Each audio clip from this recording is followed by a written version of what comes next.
Welcome to beautiful Kansas City, Missouri for the U.S. Soccer Development Academy Finals as we're coming to you at the U-16-17 level with Seattle Sounders taking on Atlanta United. 77 academies started this season, and after today, one will stand as the champion of the U-16-17 age group.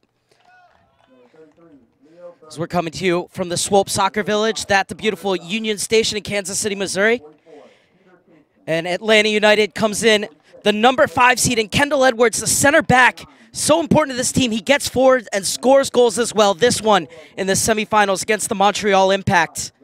And it was really big as it tied that game at 1-1. Otherwise, it would have been very different going into the second half in which they were able to edge it out.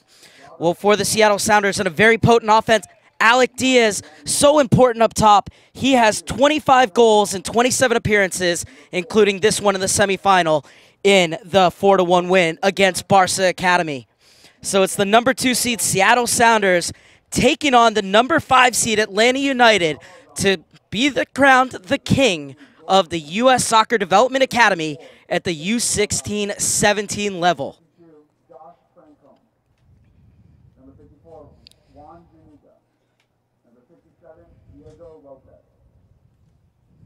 Now, please rise and remove your hats for the playing of our national anthem. All right.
On the verge of kickoff in this U-16-17 U.S. Soccer Boys Development Academy Final, it's the number 2 seed Seattle Sounders and the number 5 seed Atlanta United, who's looking to become just the second ever academy to get back-to-back titles in their respective age group.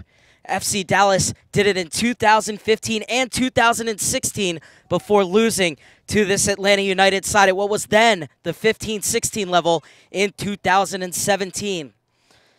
Seattle comes in the number 2 seed, ranked higher with the best offense of the regular season, 115 goals since they have scored 22 more goals in 6 playoff games and have yet to be shut out over 38 games this season.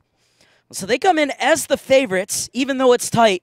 But as head coach Tony Anand told me earlier today, he said, you know what? This is soccer, and on any given day, anything can happen. Last year, everybody was Dallas, Dallas, Dallas, and we outplayed them. We can very well do this again today. There's a great look at the picture of the referees with the captains as they now will come back to their respective huddles. Man in the middle today is Mujid Korik out of Florida. Katrina Vashiak out of New Jersey is your AR1 on the near side. Matthew Seam on the far side, the AR2 out of Nebraska. And the 4th official in between the benches is Nicole Green. She hails from Michigan. Atlanta United hoping to make it back-to-back titles. Just their second season. This is a squad that comes in off of a 3-2 win over Montreal in the semifinals, scoring a PK deep into stoppage time. It was Nathaniel McDonald, the right back, getting his 13th goal of the season. He was calm, cool, and collected. A good look at the number 2, McDonald, right there. And it's a very good defense that he helps Marshall McDonald Just 37 goals given up in 39 games with 18 shutouts, but they're going to have their hands full today with the best offense in the Development Academy at this U-16-17 level. The Seattle Sounders, 137 goals in 38 games played this season.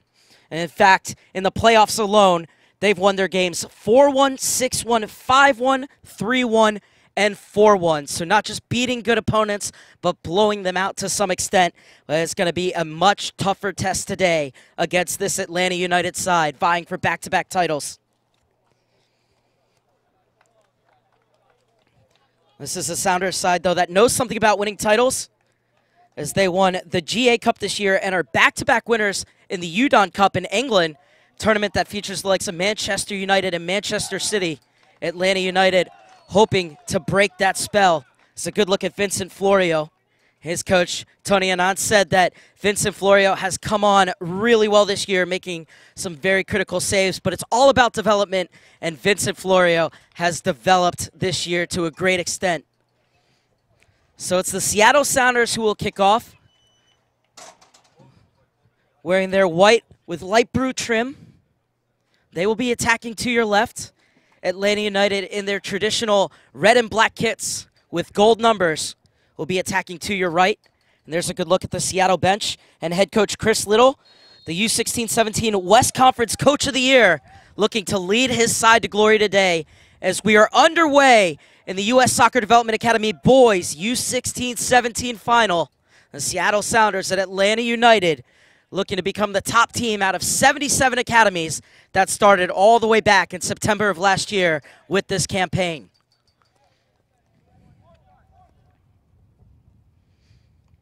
It's the long throw and chested down.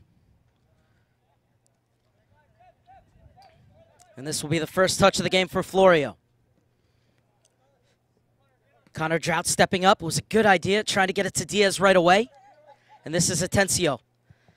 Like many of these players for both teams, is a member of the U.S. Youth National Team pool, Atencio. He gets it out to Connor Drought. Inside, and the foul comes on Wasawa Robbins. Robbins was so good in that game against Montreal and created a couple of the goals, even though he didn't get on the score sheet himself. Robbins was very dangerous off the dribble as the offside flag is up against the Seattle Sounders. It will be an early free kick for Atlanta United. So it's a good look at George Campbell, man who is committed to the University of Maryland and was selected to the East Conference Best 11. Campbell, one of many of these players who played in last year's 15-16 final that Atlanta United won in extra time 2-1 against FC Dallas. The final goal scored by a certain Andrew Carlton, who's now with the MLS side, as that is offside against the Seattle Sounders. They're showing their intent early, though, trying to break through that back line. But the Atlanta back line has done well on 2 occasions now to step up in unison and draw that man, Alec Diaz, offside. This is George Campbell. Back to Suzuki.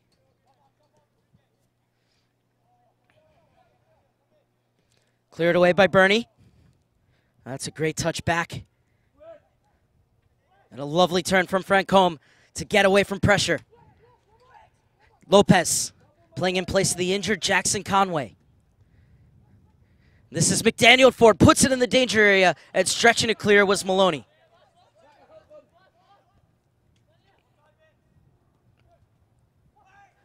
Robbins into the box, works his way to the outlet, pulls it back, and so close to the opening goal. Lopez can't believe it. And I think Robbins might have slammed into the board. Hopes he is all right. But how close was that? This is Robbins creating off the dribble. It was so dangerous against Montreal. And he's up to his old tricks again here in the final. And then take a look here, see what happened. Makes the pass, and I think his momentum took him into the boards. And that's never comfortable. Well, it's good to see that Robbins is up and all right, a member of the U-17 national team pool. Just have to try and walk it off.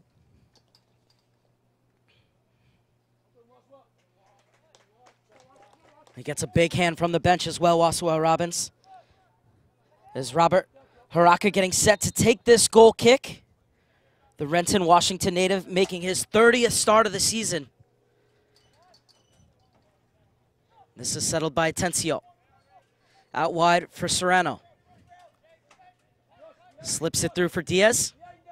Get it out wide for Montana. Wingbacks love to get forward in this 4-3-3 system for the Seattle Sounders. And they win the first corner kick of the game. It was a good job getting back by Juan Zuniga. Gets the start today over Matthew Rios at left back.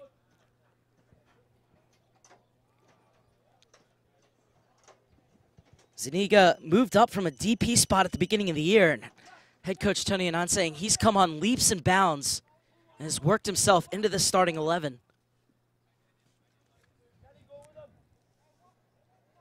So the first corner kick of the game, 5th minute. And it's a bit too deep, and Florio snatches it out of the air. He ran to the edge of his box, was looking for the early outlet ball. Once he realized it wasn't on, he settled it, and then found a good pass. Asking for options is McDaniel. Back to McDonald. McDonald forced to go back with it by Atencio, and he'll get it off to Edwards. It's the U-18 international who swings it to the far side. And Zuniga looking to get forward. Stopped by Serrano, but it will be a throw-in for Atlanta United. Atencio. And this will be a free kick for the Seattle Sounders.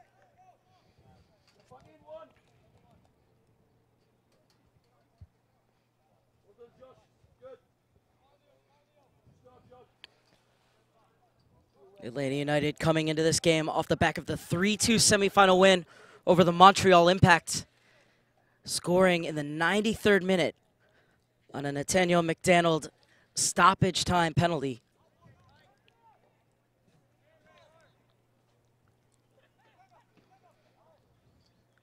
Robles trying to get it through and pinged it in. Kingston. This is Enrique Montana. He will get it back to Atencio.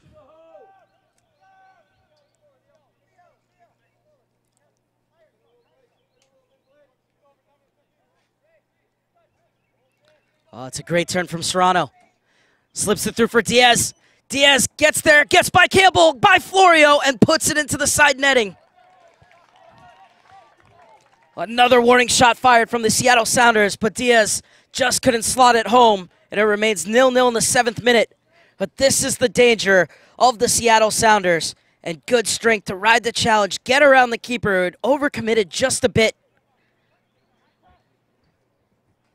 Just unable to sneak it in from an acute angle, Alec Diaz. And now it's Atlanta's turn to get forward. This is McDonald, hero of the semifinal, up to Wasua Robbins. Lopez, beautiful one-touch ball back into the path of McDonald, flying into the box, has Drought beat, and it's gonna sneak in. 1-0 Atlanta United. Magarov got the final touch.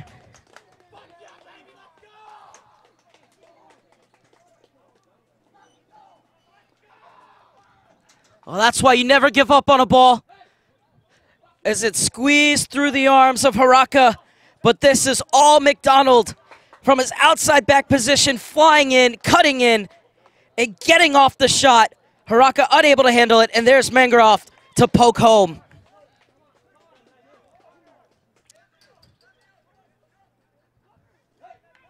I thought that maybe it had gotten over the line and was McDonald's goal, but Mangaroff making absolutely sure. 6th goal of the season for the U-17 International. And Atlanta are off and running in their bid for back-to-back titles. Goal scored in the 8th minute for Atlanta United, scored by number 7, Daniel Mangaroff. So what now for the Seattle Sounders? As we said, a battle-tested group is used to tournament formats, is used to playing in finals, winners of the GA Cup, winners the last 2 years, the Udon Cup in England. And now have to fight their way back if they want to become winners of the Development Academy as Diaz is offside for the third time today. Lovely attempt at the finish, though. Matthew Seam has been busy in the early going, the assistant referee number 2. Diaz loves to live off the back shoulder of the last man. Just has to hold his run a split second longer.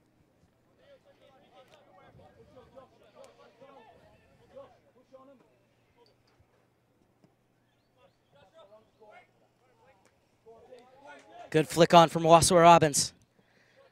Lopez chasing. He deserves a lot of credit for that ball back to McDonald. And this one hooked clear by Kingston. Popped over for Serrano. Oh, it's a good run from Robles. That's out wide. This is Suzuki. Born in Japan, now lives in Peachtree, Georgia. Over to the near side for McDonald. He's already shown his danger getting forward.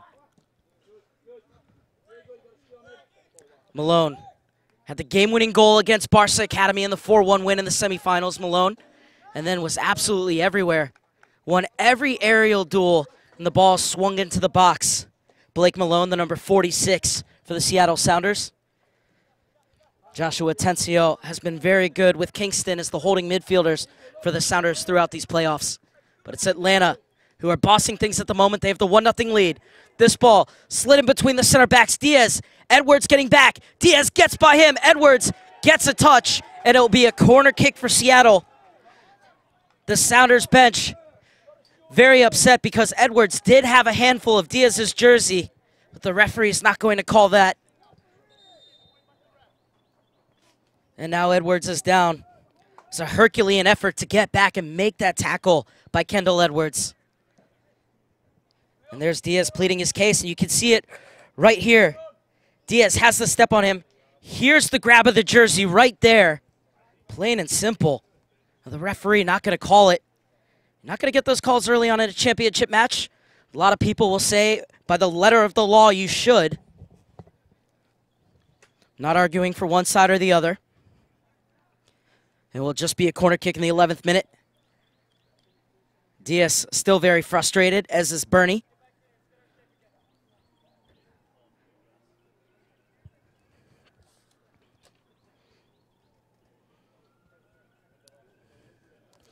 Kendall Edwards has been so good in these playoffs, and you hope that he's all right.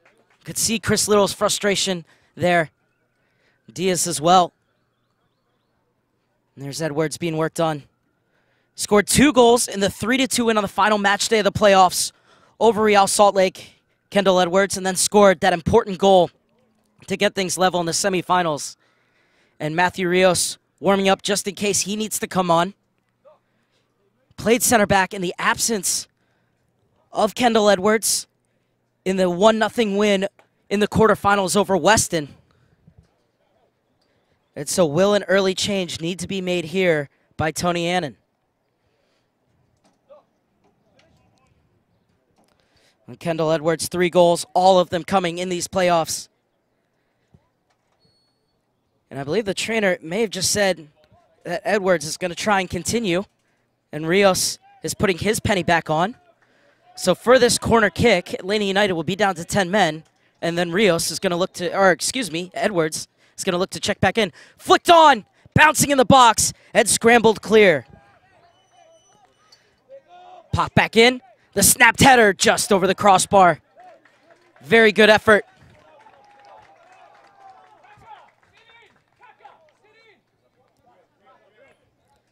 And the spirit for the Sounders still very high. They've created plenty of chances inside these first 13 minutes.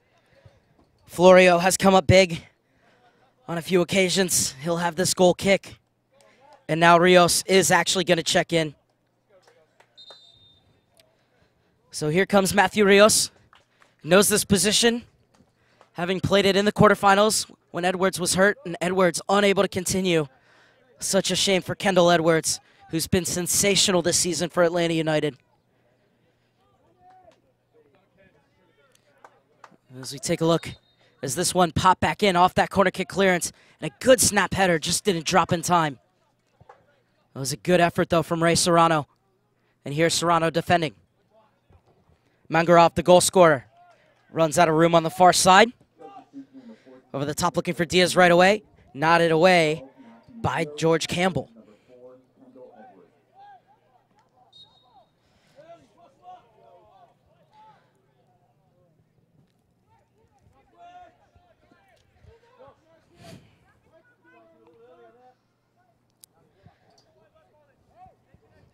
Well, he's already been the center of one big decision, the referee, Majid Korik. This is McDonald, creator of the opening goal for Atlanta United. Delgado trying to pop it over to Mangarov on the far side. Serrano unable to skip by Zuniga. Francombe. This ball poked away from him. And this is Marlon Vargas, player with the eye for the pass. Slides it through for Alec Diaz. Diaz leaves it back off for Vargas. And now Vargas only has two other players to find in the box. He's going to try to get to the end line. Edwards is strong in the tackle. Correction, Campbell.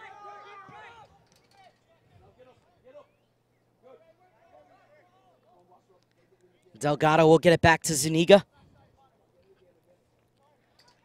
And this is Rios, who came on for Kendall Edwards. And this is Campbell.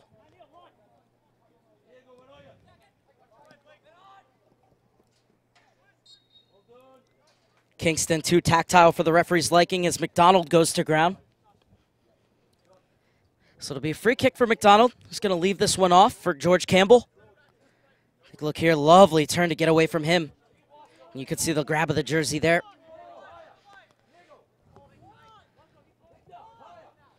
And George Campbell, one of three players on the 16-17 side who's trained with the MLS side for Atlanta United.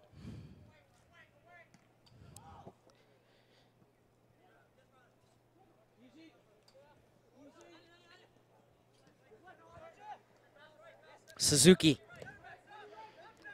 Oh, it's a dangerous ball back, but Rios able to deal with it. McDonald's cushion header down, unable to find Wasawa Robbins.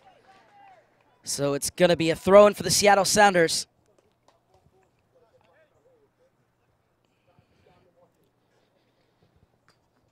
Oh, McDonald's been so bright in the early going. It's a hot day here in Kansas City, Missouri. Venture to say hotter than it was on the semifinals.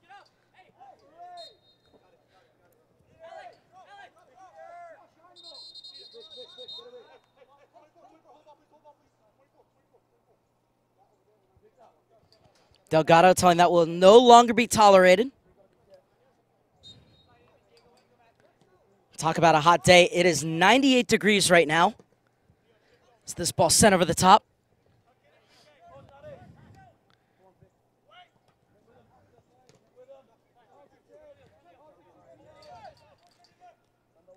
Kingston. This is Peter Kingston again. Joshua Atencio.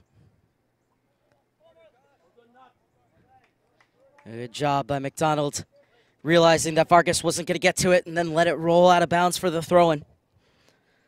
There's Chris Little, the West Conference Coach of the Year, giving instructions to his Sounders side, who are down 1-0 in the 18th minute on an 8th-minute goal from Daniel Mangarov.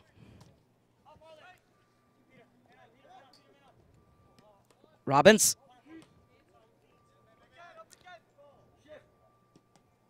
Off of Atencio last.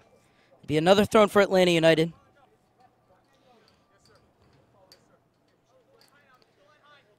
Head coach Tony Annan saying one thing he really loved about his club is he has a resilient bunch. He said it's really a pleasure to have a team that fights as hard as they can and has great spirit. He says he's really proud of them, what they've achieved this year and how they've done it. He said, you know, the Development Academy, we talk a lot about technique and skill, but it's also about developing mentality, developing that will to always fight and never give up. And that's something we don't talk about enough. He's really proud that his players have developed those tools over this season and over their time in the academy. You see that here in their willingness to battle for every single ball. Even that goal that was scored by Mangarov, that is a left-sided forward coming all the way across to poke home at the front post where you would expect the right forward or the center forward to be.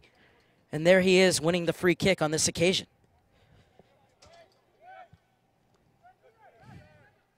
This one looking for Vargas. Was unable to smuggle it through. Robles almost was. Just too much pace on the ball as it rolls into Florio.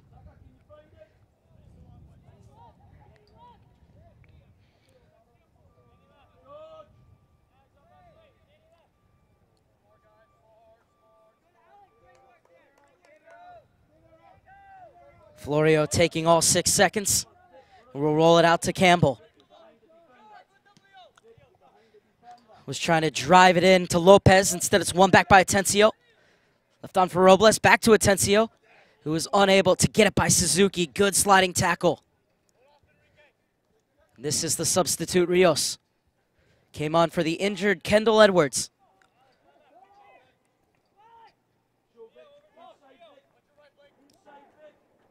Campbell. Looking for the outlet ball to the target man. Skying to win the header is Malone. Francombe, he's looking for Lopez. One back by Bernie on this occasion. Kingston. Serrano gets the overlap from Montana, threads it through to him. This is Enrique Montana working on Mangaroff. Atencio. Kingston.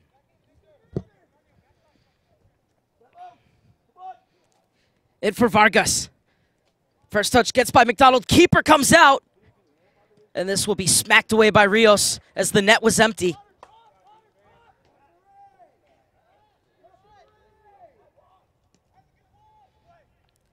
Mangaroff brings it down. Bernie shields him off the ball and wins the throw-in. Let's take a look again. Able to get it away from the keeper, and he put it back in the danger area.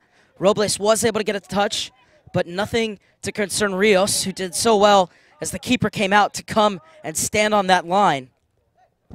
That's great positional defending from Matthew Rios. Into the channel. Well, that's a good touch. Able to keep it in and headed away by Campbell. Top of the box, Vargas. It was struck well.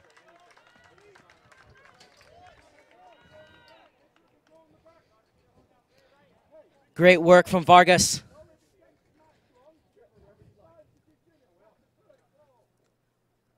It's the first header away from Campbell. But then pop back in, and Vargas. Oh, that's such difficult technique, but he did it well. Just needs to lean over it a little bit more, get that knee over that ball.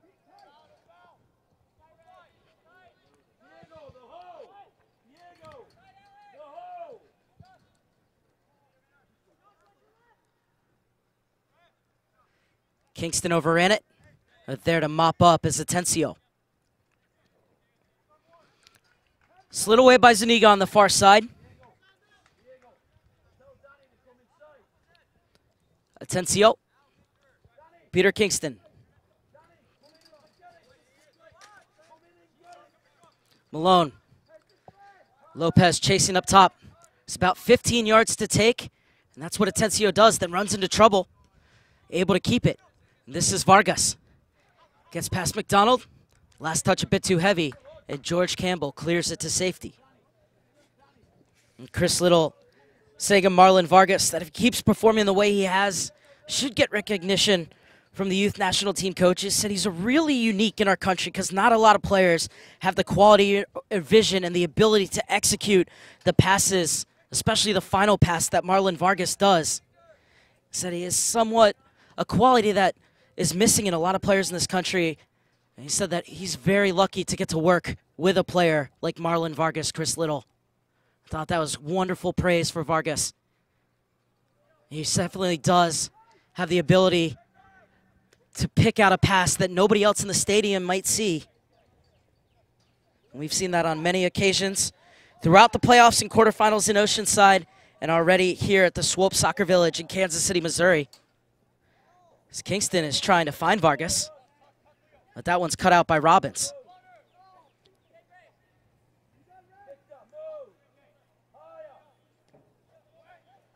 In for Lopez. Played that ball for Mangaroff, but he never took off. So getting back to retrieve is Enrique Montana.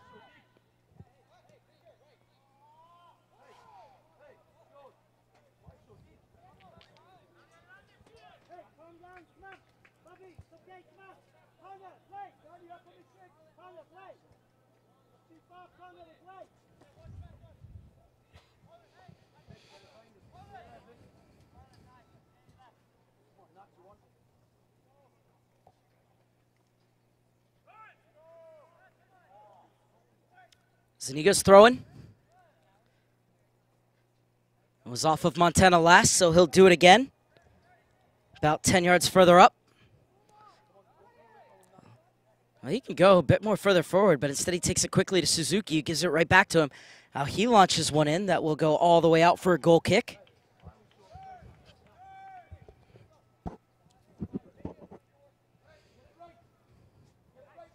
So it'll be Robert Haraka's ball in the 25th minute. Good look at Suzuki.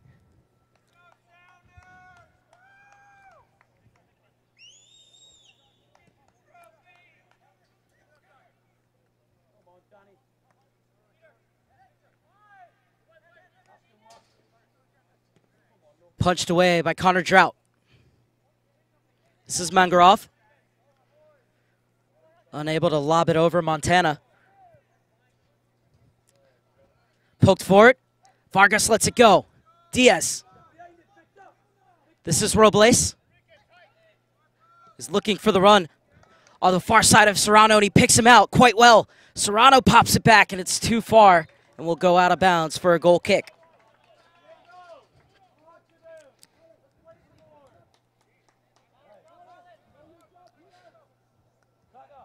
The way he got that ball through was gorgeous. And Serrano just popped up off his foot.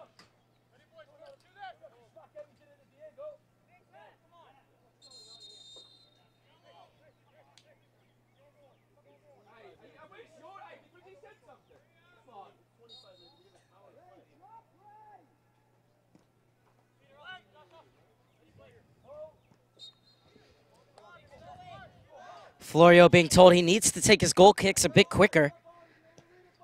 It was interesting to me. It didn't seem like he was holding up or anything like that. And as one of the members of the Atlanta coaching staff yelled, there's still over an hour to play. He's not trying to stall.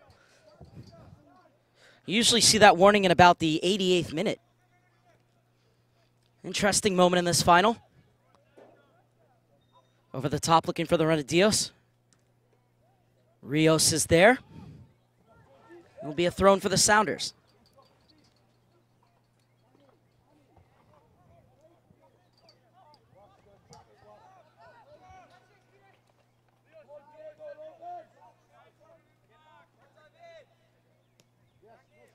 Patience from Kingston. And this is Drought. Good tackle from Delgado. Not allowing Seattle the easy out ball.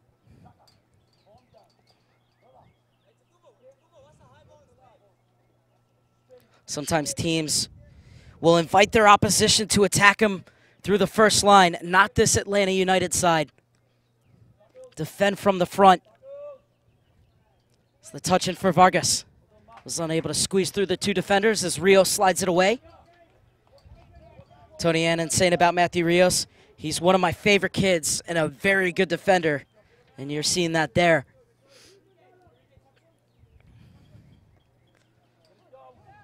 Francombe brings it down.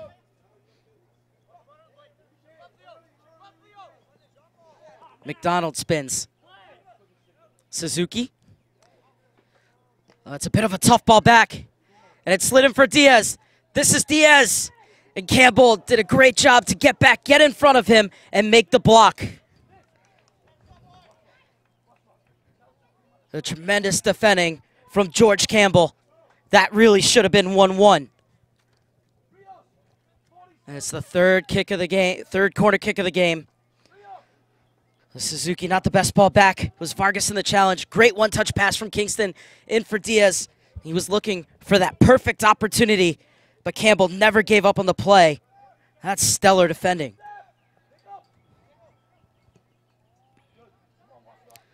Mangarov to bring it out of the back for Atlanta United in the 29th minute. They're one goal to the good in their bid for back-to-back titles here in the U.S. Soccer Development Academy.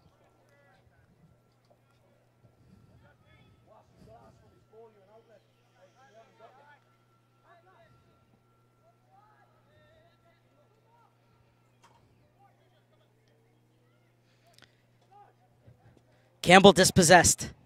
Slid through. Diaz lets it go. Serrano flashes his shot wide. Well, they're creating turners high up the field and one pass to put players in, but they've been unable to apply the finish. Serrano so close to his 20th goal this season. But look at this. It's a one-time pass. That's how quickly they turn defense into attack, especially when they win it so high up the field. That's great vision. And now it's going to be a yellow card for time wasting for Vincent Florio.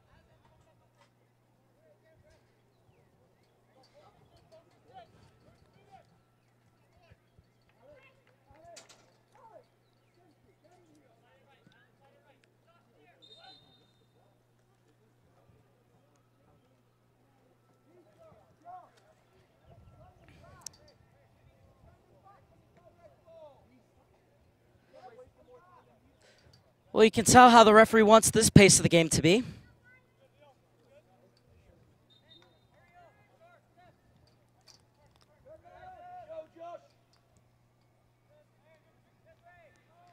Delgado with a loose touch. One back by Suzuki.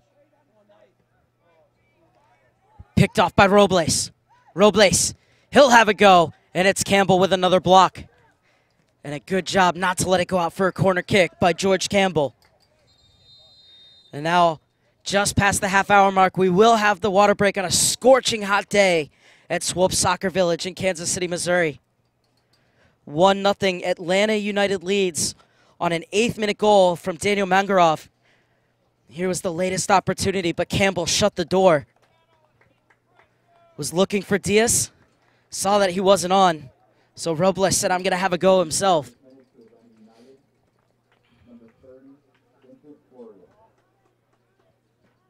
So both teams will cool off. And something that I talked with head coach Chris Little about was something that you've seen in the last few minutes. It's Seattle pressing high and winning balls with their front line, making the interceptions and then looking to play right away.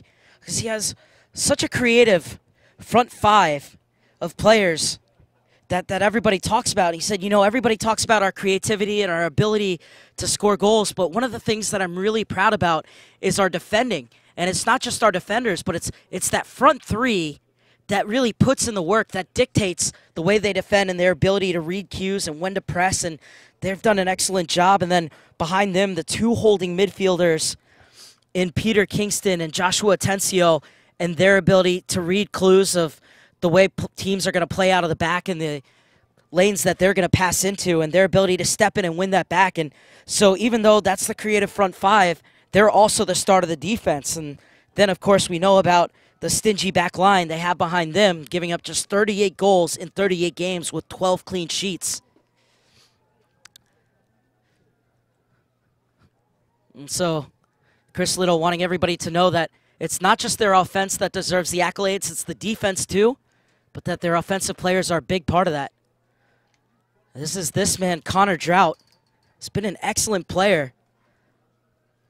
And one thing about the outside back position that Chris Little said is that it is so demanding because the modern-day wingback is expected to get forward all the way to the end line and put in crosses just as they are to be back every single time defending. And he said that Connor Drought has worked so hard in his fitness this year to be able to play that demanding position, and that he loves his commitment to be in top shape in order to play the way we want him. And so he's been very excited by the work that Connor Drought has put in this season. He's a tenacious and tireless worker, the number 35 for the Seattle Sounders. It's the Seattle side that's created plenty of chances, but coming out of this water break, they're the ones trailing 1-0. Daniel Mangarov getting the final touch after McDonald's shot was spilled.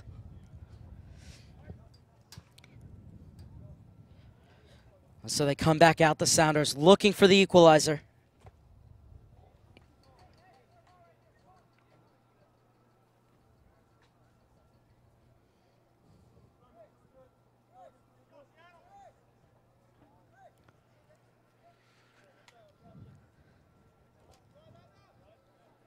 So play will resume with the Seattle Sounders throwing in the 34th minute.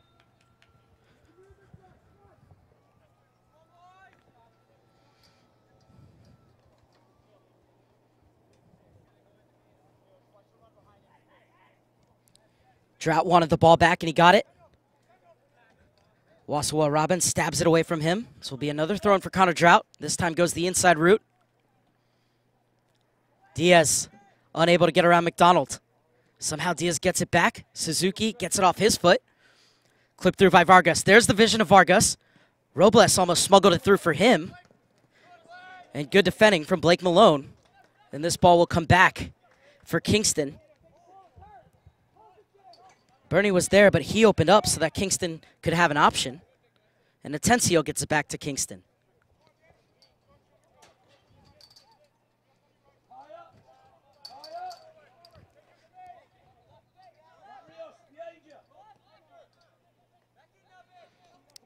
Good pressing from Diego Lopez, but they're able to get the ball into Vargas. Spins McDonald, slides it through for Diaz, but there's George Campbell once again. Into the final 10 minutes of the first 45, and then there will be stoppage time added onto that for the water break, as well as the injury to Kendall Edwards.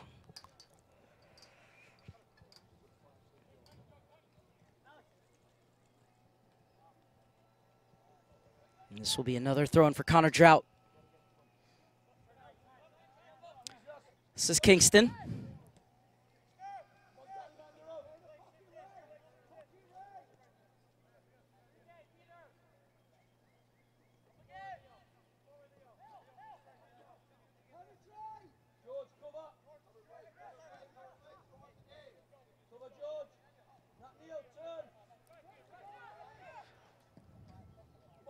Sprayed to the far side, over the head of Vargas, who's not going to catch up to it. So it'll be a throw-in for Atlanta United. Good work from Vargas. Vargas has 6 goals in 5 playoff games.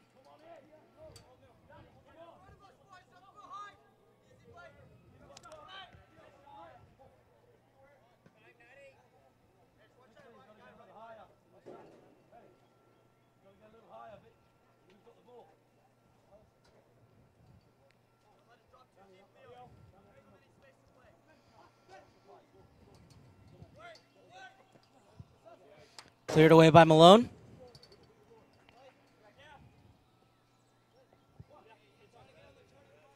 So it'll be another throw-in for McDonald. Good look at Tony Annan, Academy Director.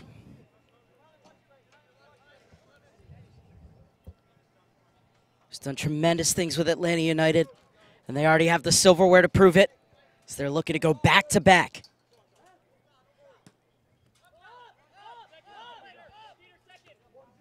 Rios with the header away. Frank Holm spins away from pressure. Mangaroff. This is Frank Holm. Lovely move to find the outlet. It's Zuniga who gets it forward for Mangaroff. Bernie policing him. Mangaroff unable to get the cross off, but he does get the corner kick. First of the game for Atlanta United.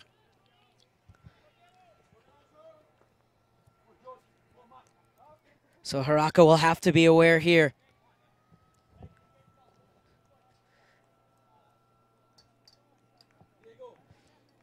And now Suzuki will come over to take this corner. Zuniga's been very good in that left back position so far today.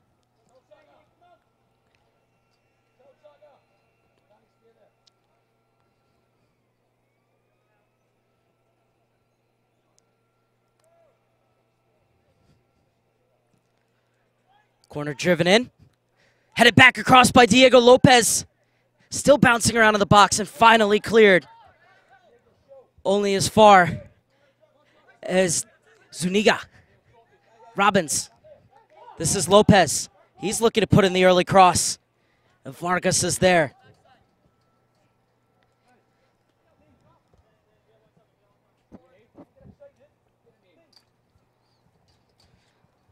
Such a good job by Diego Lopez to put that back into the danger area. And always nervous moments for a defending team when the ball's allowed to bounce in their box. But they reacted quickest, as it was Kingston who got it clear. And McDonald throws it to the edge of the box, looking for the flick on from Lopez. Instead, getting his head on it was Connor Drought. And in the end, It's a foul on Lopez.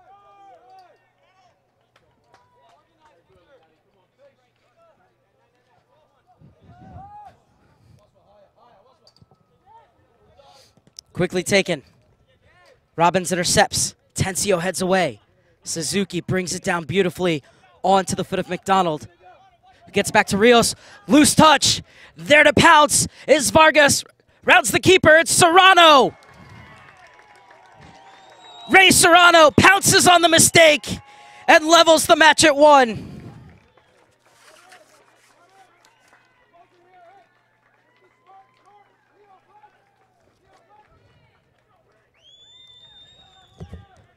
Oh, Serrano did so well to read this. Rios didn't realize he had a player lurking behind them. Jumped on the loose ball. Patience to round the keeper and put it into the back of the net. And we are level at 1 at the Swope Soccer Village in the U.S. Soccer Development Academy Boys U-16-17 final. It's game on again in Kansas City, Missouri.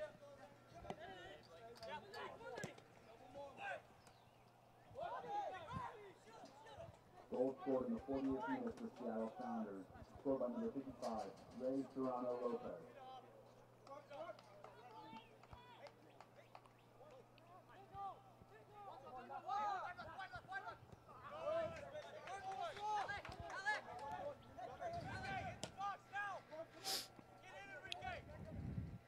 1-1 in the 41st minute. Seattle scoring through Ray Serrano. It's his 20th goal this season. Missed a good opportunity earlier. Made no mistake this time around, as that is a very heavy challenge by Delgado. And now Vargas coming over. He's very unhappy. The two of them really getting into it. And a great job by both players. Instead of going after each other, the players rushed in to get their own teammates out. And now a red card is out. And who's it going to go to?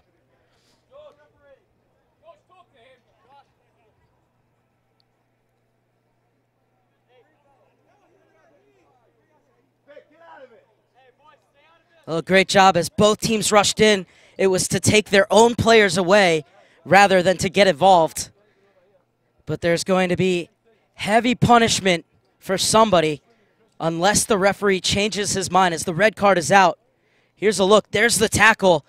And Vargas really unhappy with the tackle on Robles by Delgado. And he certainly let Delgado know. But Marlon Vargas could be in trouble here. And how that's going to change the complexion of this game. Vargas is going to be shown a red card. Even Tony Annan is yelling, leave him on. Well, the red card's still out. Neither player has been showing it. Both of them are going to get reds. It'll be 10 men for each side for the rest of this match, as Marlon Vargas and Victor Delgado are given their marching orders in the 43rd minute.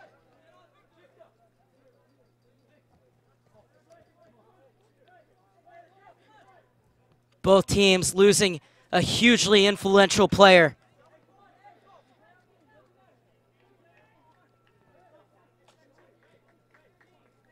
Delgado for the tackle and Vargas for the reaction, as there's the tackle stud showing. And here's Vargas flying in. And there's the first push. And then things just escalated from there, as he charged at him with the referee right there. You can't do that, let alone in a final.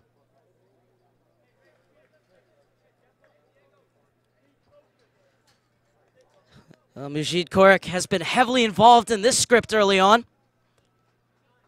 Don't always want a referee to play such a big part in a final, but he certainly has, whether right or wrong.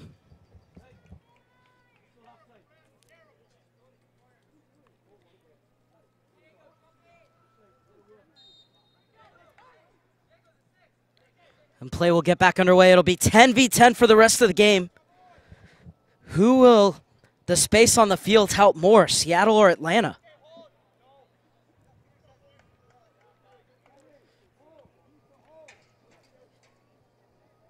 You lose that passing of Vargas, but you miss the bite of Delgado as well. Played inside.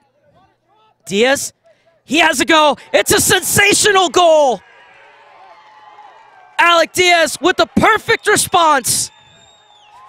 And the Seattle Sounders take a 2-1 lead just before halftime.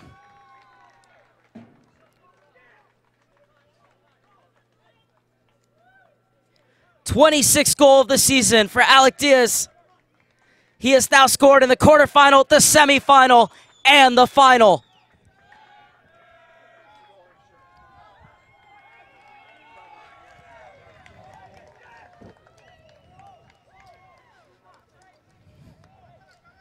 Alec Diaz, at least for the moment, saying, no Vargas, no problem. Look at that, the beautiful Cruyff to cut it away from the pressure, sets himself up. And then a deft touch to curl it up and over the outstretched dive of Florio in the Atlanta United goal. For Seattle Sounders, number 21, Alex Diaz.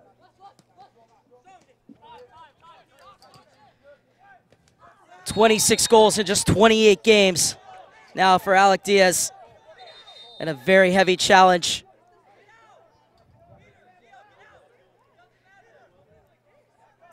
And Blake Maloney screaming at everybody to get away, including the captain, Bernie. That was a very heavy challenge.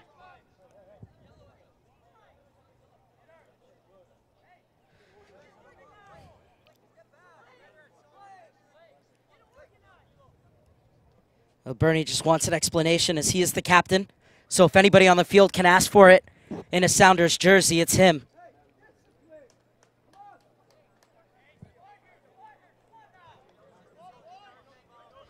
Take a look here. Came in. And there was the challenge. It was a heavy one on Mangrove. Lopez, rather.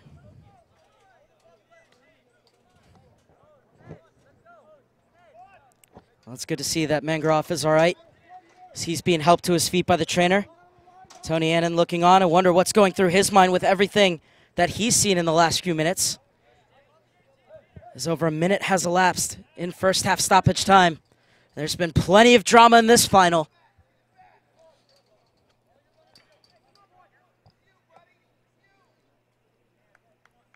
Mangrove walking very gingerly.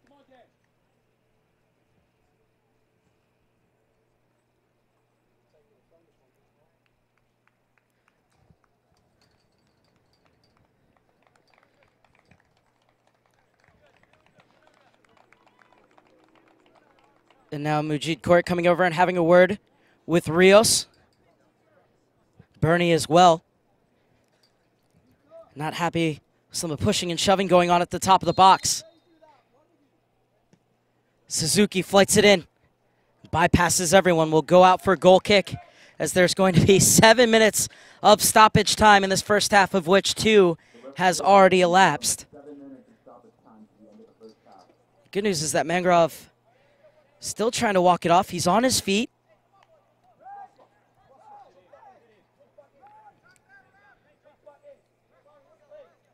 There is a player warming up just in case Mangrove can't go. Now Mangrove has gone back down. So will Atlanta United need to make a second substitution? Both teams down to 10 men.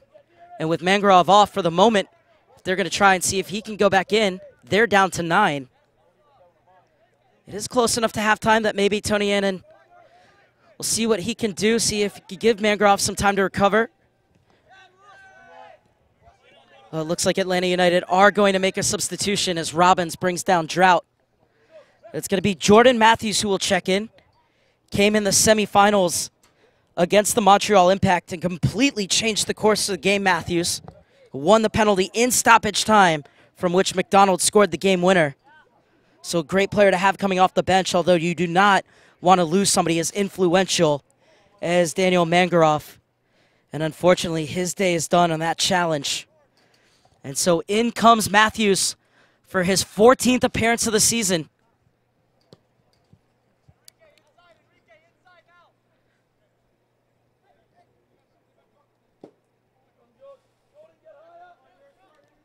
Good skill from Campbell to weave away from pressure. Out for Zuniga.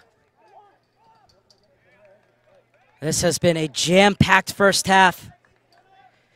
Atlanta United starting this game without the injured Jackson Conway and have since lost Kendall Edwards and Daniel Mangaroff to injury as well. Both teams have had a man set off in Victor Delgado and Marlon Vargas in the 43rd minute. And we had 3 goals too.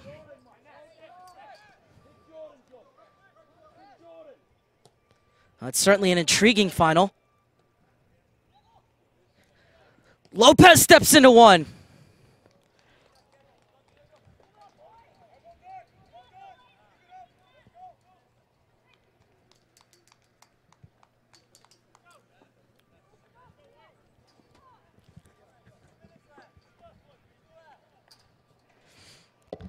It was well hit, just not on target.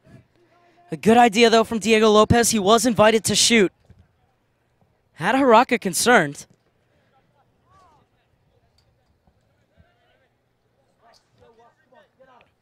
Into the 5th minute, the minimum 7 of stoppage time. Robbins unable to get around Drought. Inside for Robles. Oh, beautiful ball. Almost got it to curve beyond George and through for Diaz. It was a great recovery run and interception from George Campbell.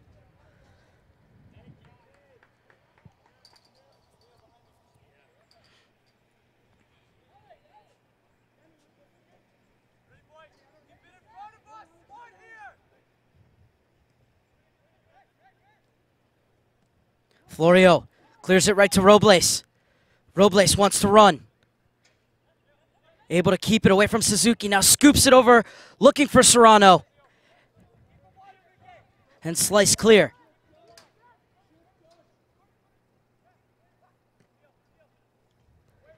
Forward for Lopez. Bounces over him and Bernie. Malone will guide it back to his keeper. Into the final minute, the minimum 7 of stoppage time.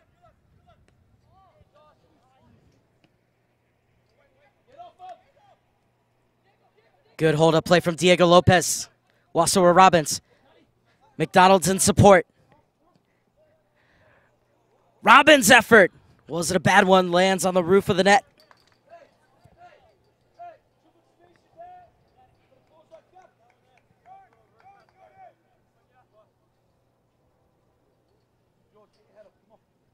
Wassawa Robbins has been very dangerous early on.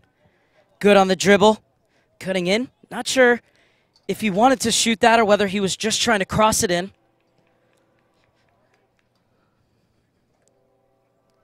Atencio. Over the top for the run of Diaz. Is it a foot race with Rios? Diaz gets by Rios. It's a tight angle, and Florio able to make the save.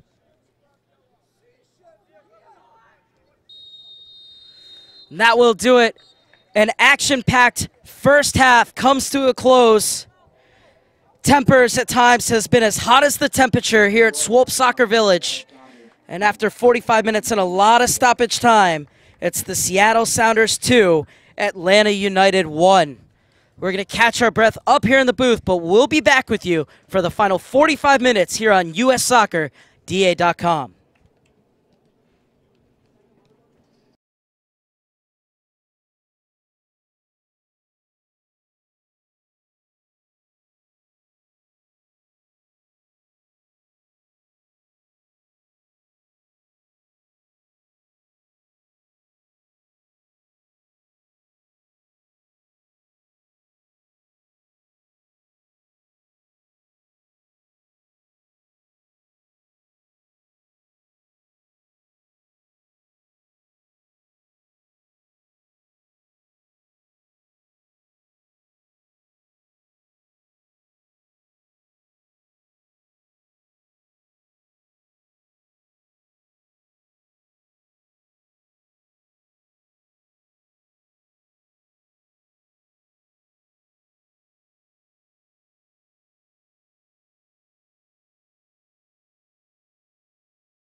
So we're here at Lone Star this weekend for the first ever biobanded initiative in the US, where we're grouping players based on a biobanded group instead of their normal chronological age group. Generally speaking, when you look at maturation, it's pretty simple. You can do it with your eyes and see that someone has matured faster than someone else has. But there's actually scientific research that helps us learn where players are at from a percentage of their full maturation. We know through research that players can differ in ages from 2 to 3 years, even though if they're born in the same year. And so biobanding is finally a scientific answer to group these players based on their individual growth trajectories and growth and maturation status. This is a bit of an alternative to the regular age group competitions. With these types of competitions, what we do is we mix things up. We take away that physical advantage for the early developer. They have to play a technical and tactical game and develop many of the skills at the late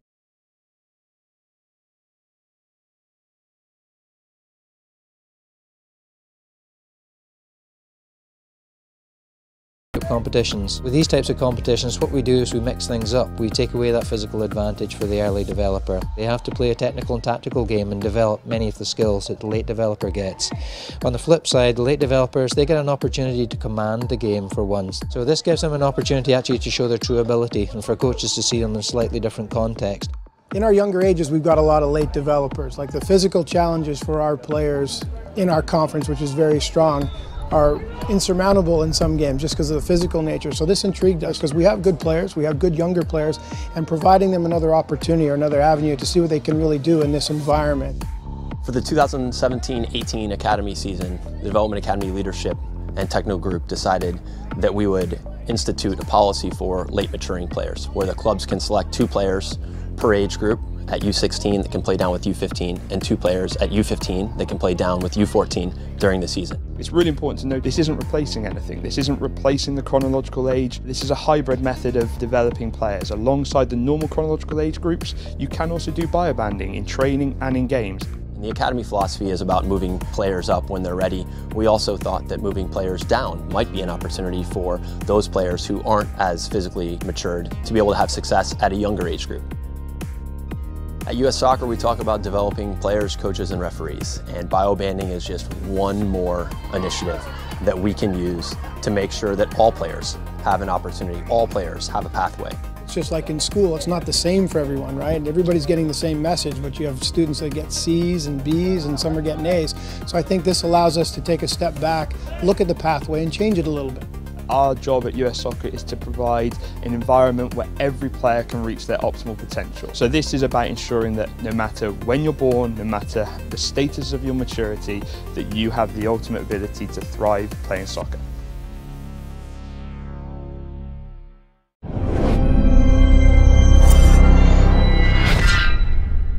In building the Girls Development Academy, this is another one of the milestone moments as we look at the trajectory of the program for years to come.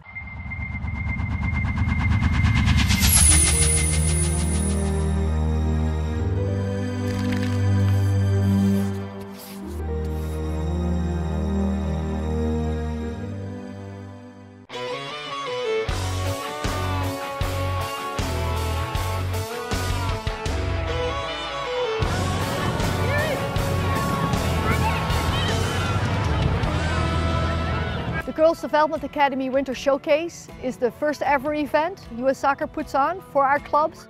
You only have one chance to make a first impression, and it's very important for girls to see what the next level looks like, where all eyes are on you. Over 300 college coaches were here, over 40 US Soccer scouts were here. It's a great event where girls can showcase their skills, their talents in front of a lot of eyes.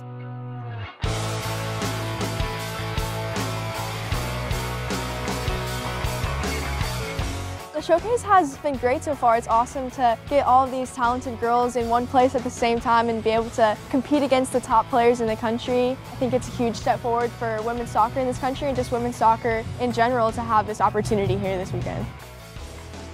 We announced the launch of the Girls Development Academy almost 2 years ago, and in that process, we've talked with a lot of people that have worked in the game for many years. And with those leaders and our staff, we've been able to shape what we think will be the right platform for girls to continue to develop in our country. I think it's really important to have this showcase. It gives us a really clear view of the entire level from a holistic view within the US. And I think it's only the beginning of something really fantastic.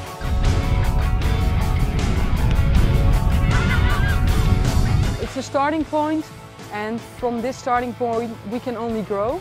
It will benefit our national youth teams, it will benefit our national team. The future looks bright. To be able to play at a winter showcase where there's also the U20 women's national team playing is a great opportunity for our clubs and our players to see what that next level look like. It's just been a great opportunity for us girls to get to watch people that we look up to play at the highest level. With the integration of the Development Academy and the Nike International Friendlies, the event overall provides the opportunity to see the pathway from their club team to youth national teams and to national teams. That ensures that there's a quality player pool for the future of our women's national team.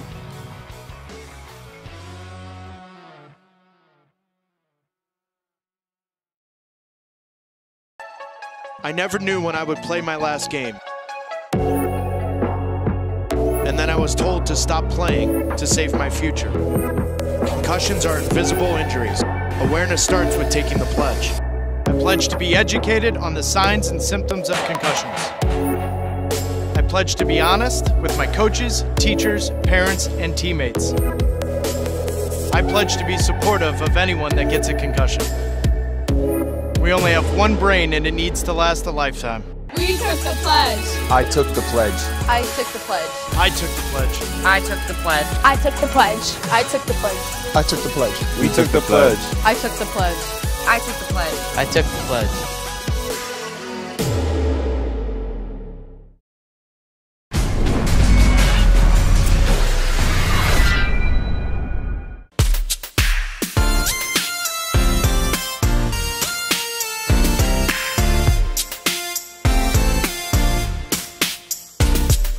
The U.S. Soccer Girls Development Academy is here. Here. The next generation of world-class players. World-class players. Elite competition. Pride in your club. And a place where dreams are made. This is the Girls Development Academy.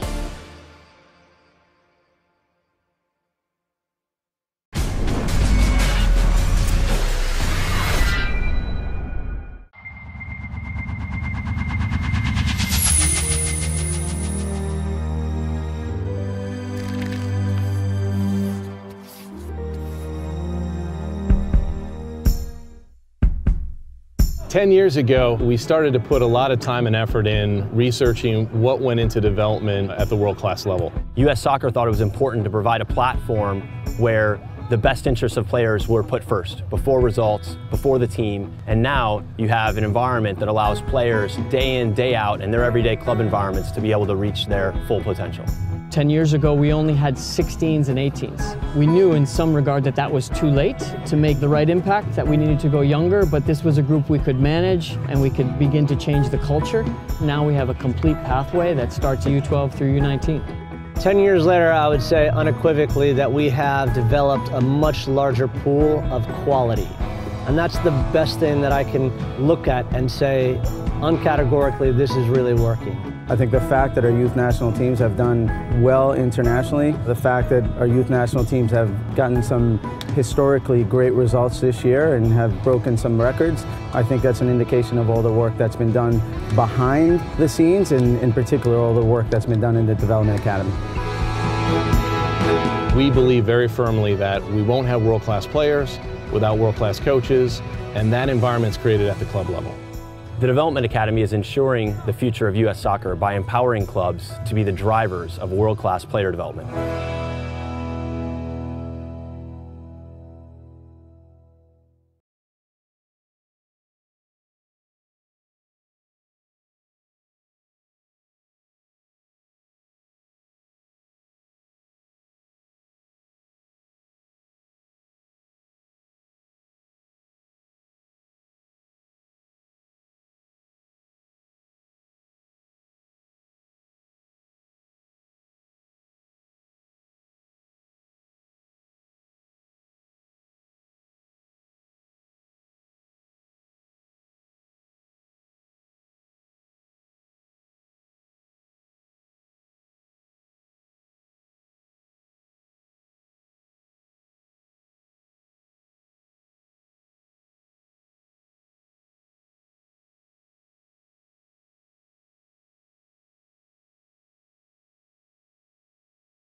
2-1 Seattle Sounders lead after a very dramatic opening 45 minutes. We take a look at the first half highlights.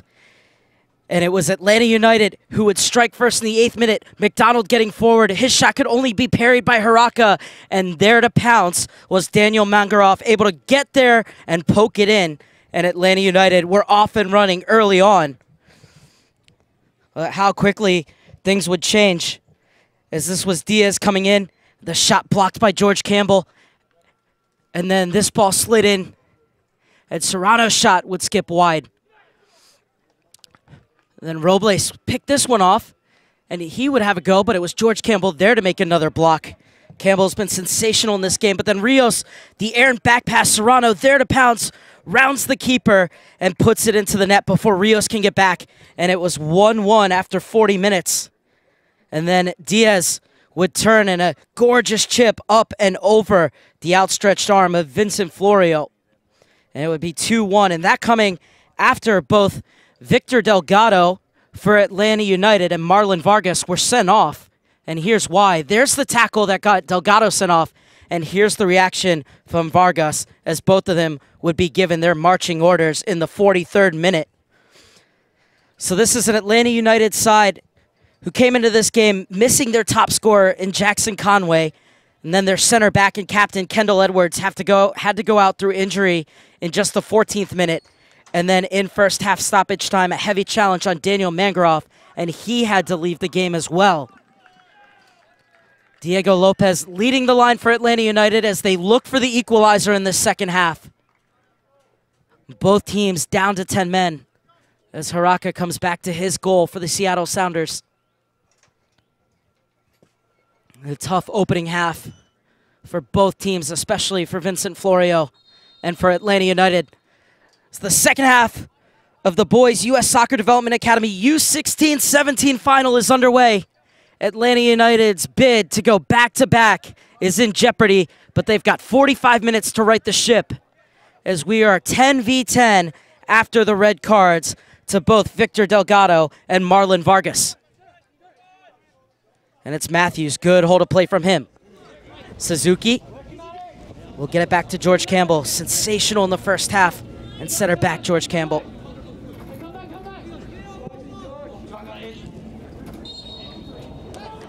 This will be a free kick for the Seattle Sounders on the far side. It's been a very tempered affair as well. Heavy challenges flying in.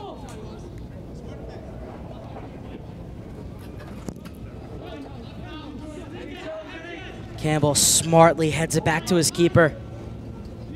He's committed to the University of Maryland, George Campbell, where he will play for Sasha Karofsky. Rios. Campbell being urged by the bench to get his side forward. And he finds Jordan Matthews, who comes flying in with the high boot, and he'll be whistled for the foul. Well, this man has certainly played a big part in that final so far. Matthews chasing, cleared away by Bernie. Out of bounds from Rios.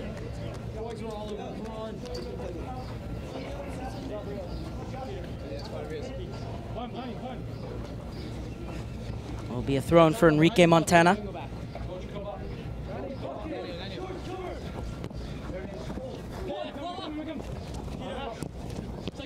Atencio.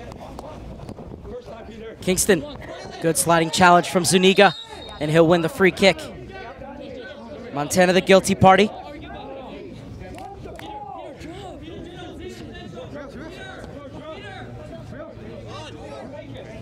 And so Zuniga will leave this one off for Rios.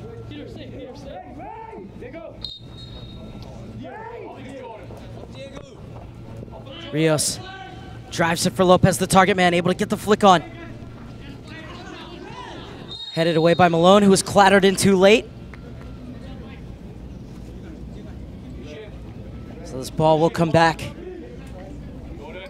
for Blake Malone, who's been sensational in these playoffs. Atencio.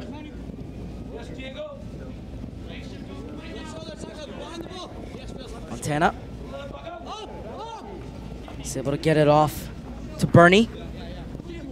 Over from Malone. Atlanta United playing a 4-4-1.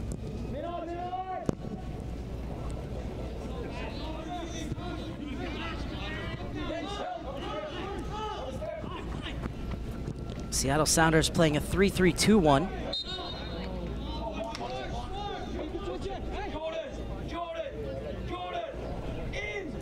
So Alec Diaz still staying very high as that target striker. A lot of target strikers often come back for the ball. Diaz usually stays along that back line and waits to be played through. Different kind of number 9, but still very much the number 9 in Alec Diaz. Going the other way is Zuniga. Works his way to the box, puts it across, and a strong hand by Haraka to not only make the save, but to keep it from getting past him as it did on the first goal for Atlanta United.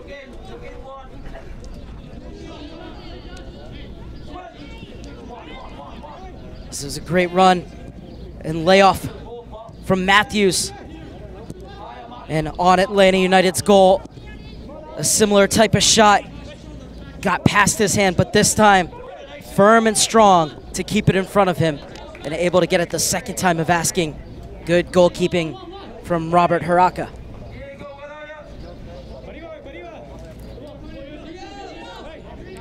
'50th minute, throw-in comes back to Rios. Over for Campbell.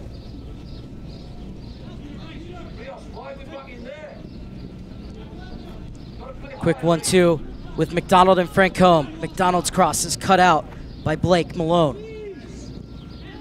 Atencio.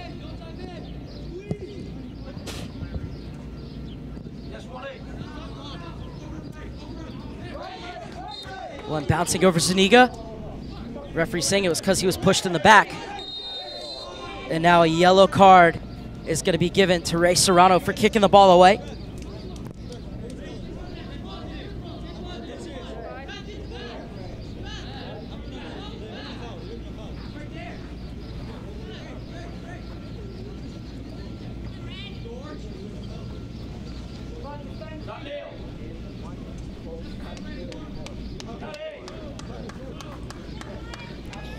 Serrano becomes the 4th player to go into Mujid Korek's book this afternoon.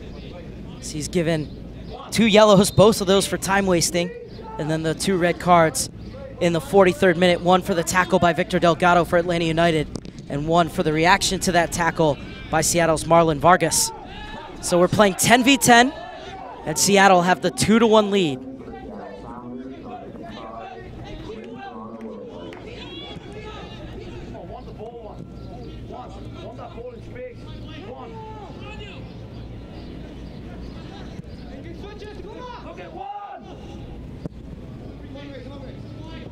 Zuniga plays in an early cross, skips by Matthews, he'll get a header on it.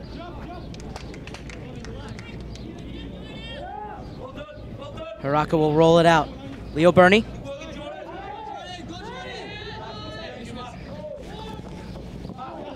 Into the feet of Diaz. A good job by Zuniga to get back and get that away from the feet of Serrano. Has Seattle's first goal. Diaz added a fantastic second. 2 goals in the space of 5 minutes at the end of that first half to change the tide of this game for the Seattle Sounders as they have the lead. That ball looking up top for Lopez. And it will roll out for Seattle Sounders throw-in.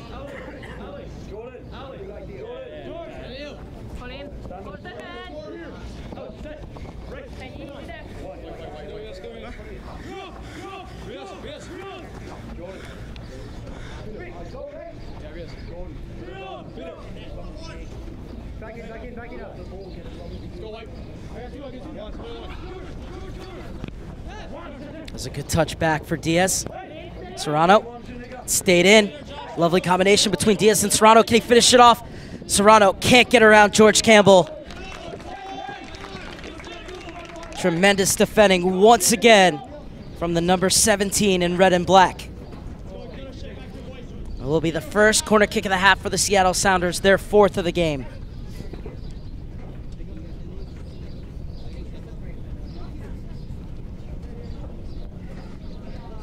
Well, the scoreboard would look very different if it weren't for George Campbell. Plenty of important interventions today, and this one of them.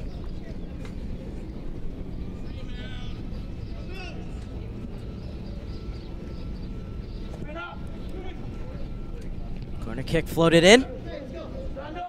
Robles gets to the rebound, and he was coming from an offside position. Quickly taken from about 10 yards ahead of where the offside had occurred.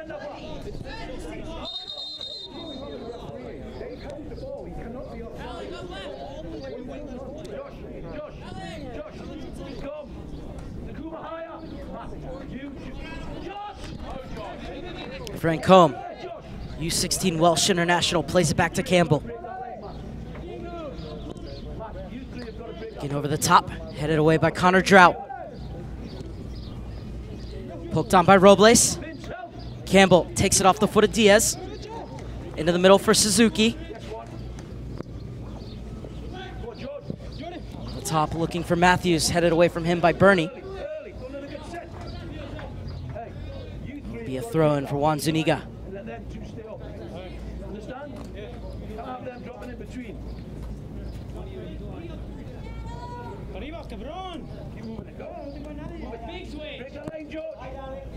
Rios gets it over to Campbell.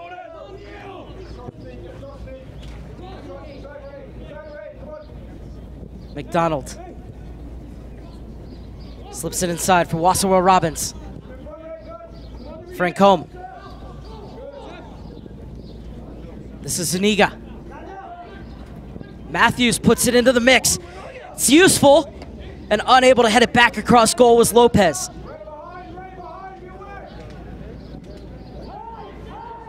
Lopez puts the grass cutter in. Only Malone was there. Now he'll play it over the top. Diaz chasing. Diaz, oh, it's cheeky. Good idea from Diaz. That would have been a Sports Center top 10 for sure, but here was the chance at the other end. So this cross came in, bouncing right in front of Haraka's goal. And then Lopez just unable to climb tall enough in order to put this back into the danger area.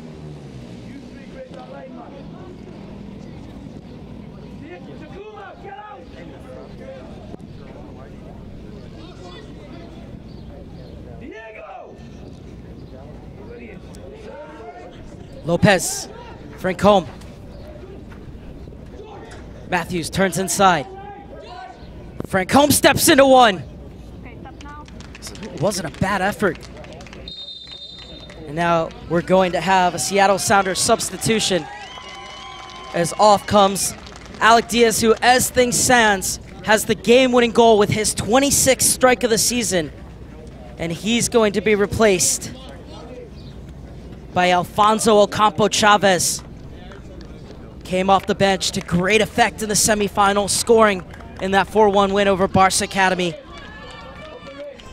It speaks volumes of the depth that the Seattle Sounders have, that you bring off Alec Diaz and bring on somebody who has 6 goals in these playoffs in Alfonso Ocampo Chavez. And now also coming in is going to be Aziriel Gonzalez, a U.S. Youth National Team regular. He's going to come in and replace Daniel Robles.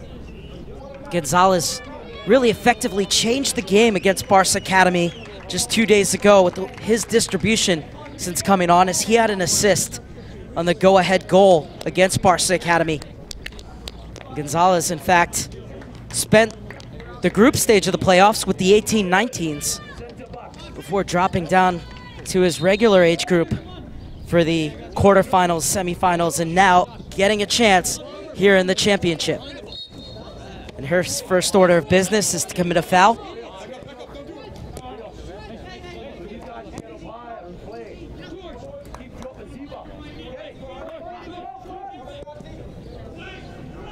Forward for Matthews.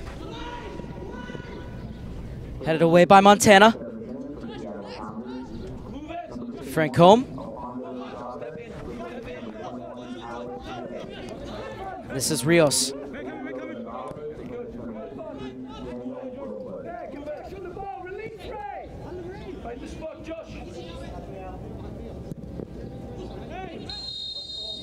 This will be a free kick for Atlanta United.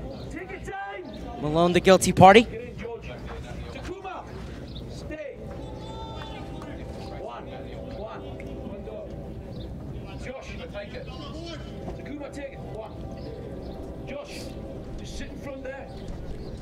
That's Suzuki in his normal position over the set piece. Has 5 players lined up across the top of the 18. Suzuki drives it to the back post and will go all the way through for Robert Haraka, goal kick.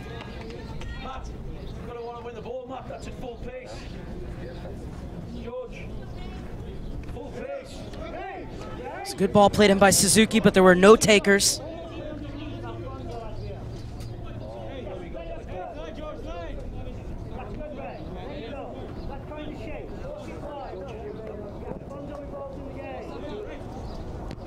Suzuki wins the header.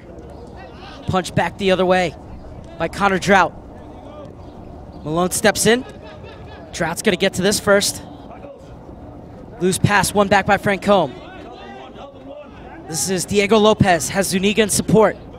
Uses him. It's a good ball from Zuniga, but a bit too close to the keeper, as he was clattered into by Matthews.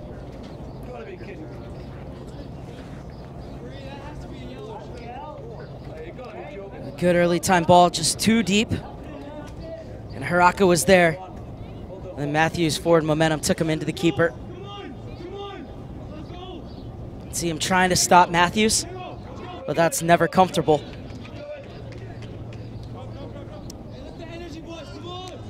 Haraka shaking off the cobwebs.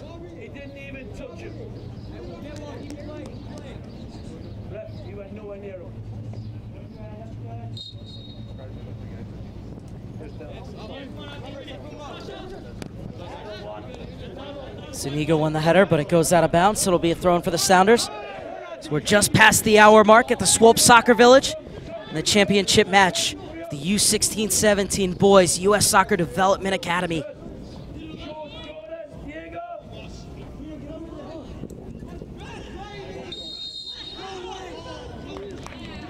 Free kick will go against Robbins. And now Robbins is going to get a booking.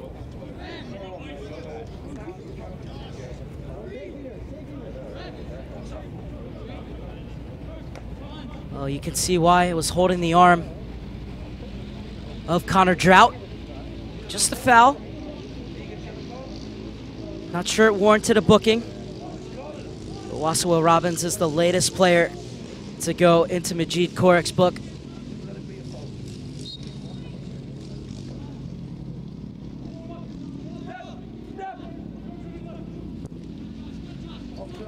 Over the top for Ocampo Chavez, and the offside flag is up. Quickly played to Suzuki. Driven for Matthews, headed away by Bernie. Inside for Ocampo Chavez. Gonzalez flies on it. Pops it over for Ocampo Chavez. One back by Atencio. Drought. Serrano. Into the space for Drought. Tries to put it across. And there to make the interception is George Campbell. Francombe rolls it forward for the target man. Lopez. He was policed by Malone. Malone steps in again.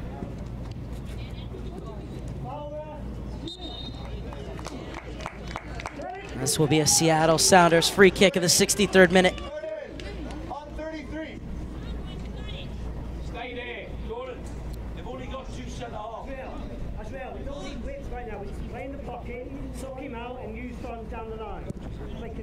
Kingston. Tencio over the top. Oh, neatly done by Serrano. And he's into the box. And he'll be whistled for the tug of the jersey.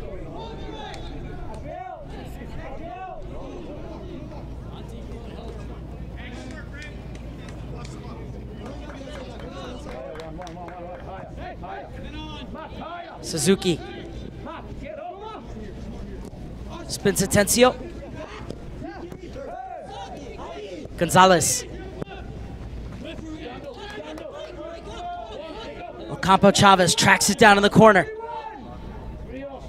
Skips by Rios. Inside Zuniga, Ocampo Chavez off the post, and the rebound. Serrano's second, Seattle's third.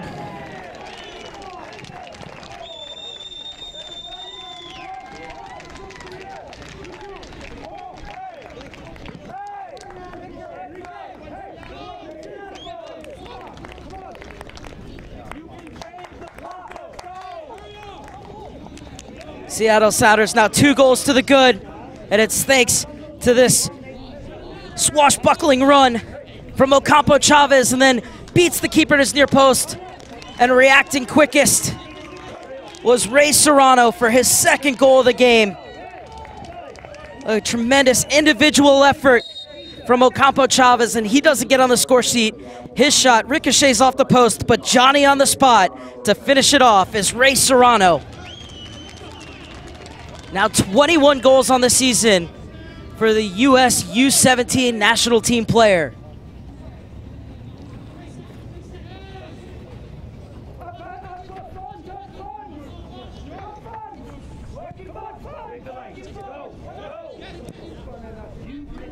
This is Zuniga. Can Atlanta get back into it? Giving up 3 unanswered goals. Looking to change the plot is Frank Combe. He wins the throw-in.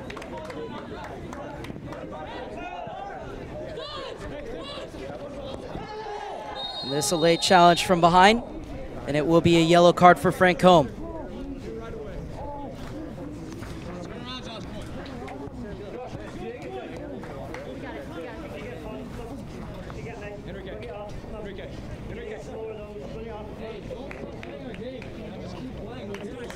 It's been a frustrating afternoon for Frank Combe as he came in from behind, didn't get the ball. Frank Combe's been excellent this season. At times when players like Kendall Edwards or others have been up training either with the USL or MLS side, Frank Combe has come and played in it right back. And then as they came back for the playoffs, he shifted into the midfield, and Tony Annan has been so happy with the way he's played in the number 8 role for Atlanta. So he loves his energy, loves how tough he is in the tackle, and his great distribution as well, Frank Combe. His side are trailing by 2 goals here in the final, though.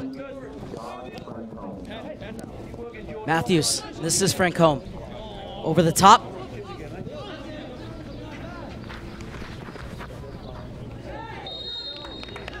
This will be a foul on Jordan Matthews.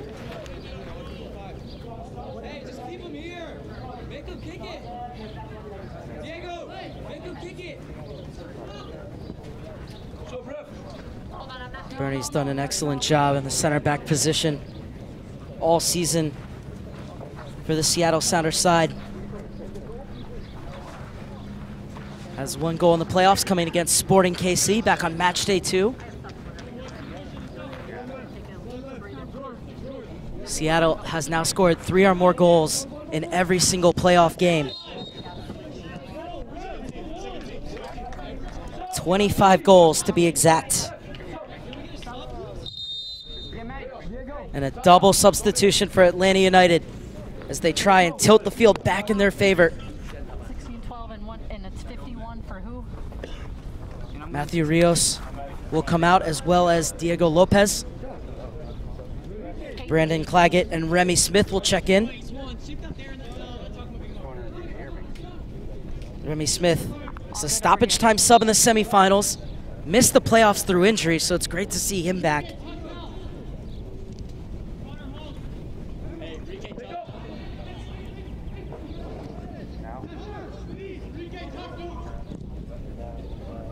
The cross in, headed across by Ocampo Chavez, and nodded away before Gonzalez could get on the end of it. Serrano looking for his hat trick, couldn't direct his effort goalward.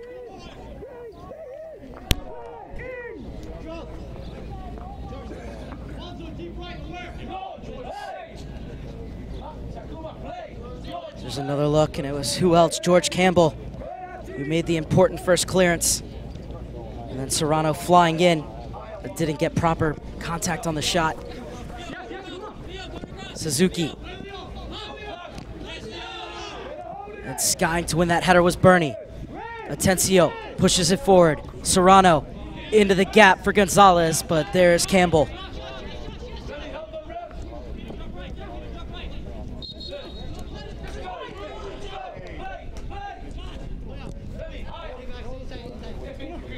Seattle subs warming up just behind the goal. We're probably hoping to get in and help close this one out for the Seattle Sounders, whether it be by battening down the hatches on the defensive end or extending their lead. So much depth on this side. Have a striker like Alex Diaz come off only for Alfonso Ocampo Chavez to come on. And you understand why Seattle were the second best team in the regular season, the Development Academy, and now steaming towards the championship. Gonzalez in for Serrano, trying to dance his way through.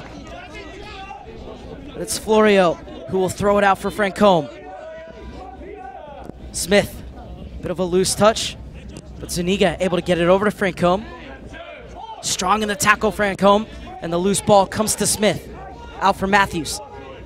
Matthews looking to run, and Montana says, "You shall not pass." And that will be the last action before the hydration break. 3-1 Seattle lead as we go into the final act of what has been a very dramatic final.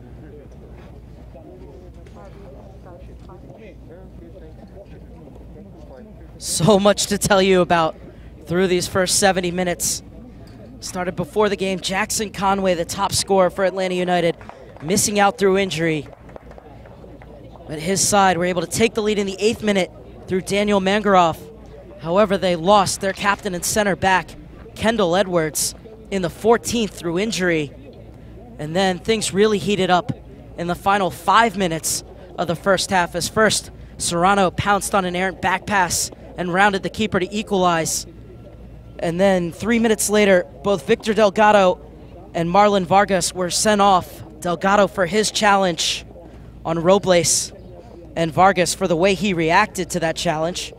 And then 2 minutes later, Diaz scored a gorgeous goal on the stroke of halftime to make it 2-1. And then at the end of the first half, Daniel Mangaroff had to come off through injury for Atlanta United. And then in the second half, 64th minute, Serrano padding the Seattle lead. And here's how. Serrano got the final touch, but it was created by Ocampo Chavez with this weaving run into the box. And his shot clanged off the post, but Serrano was there to sweep it in. And so for Seattle, they want no defensive lapses now.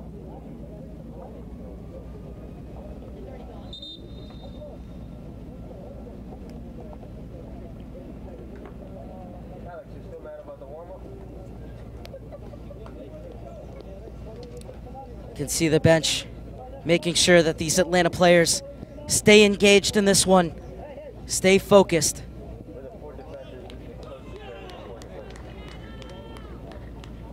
Is that mustard? Go, boys. Come on. Come on, Jordan. Jordan. Jordan. Let's go. Come on. Oh.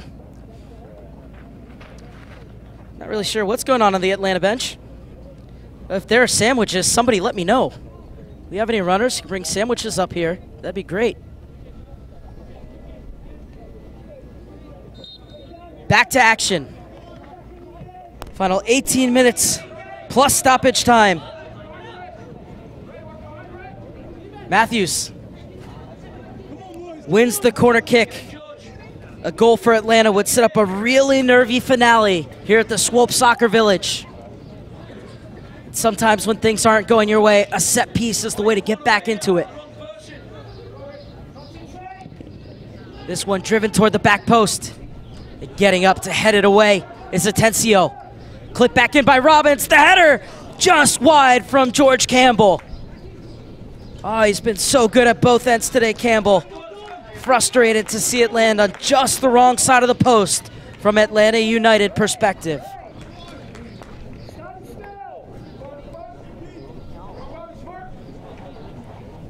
It's the clearance only as far as Wasawa Robbins. That's a great ball, clipped back in. And flying highest was Campbell. It's an effort that deserved better, but it's a sigh of relief for the Seattle Sounders.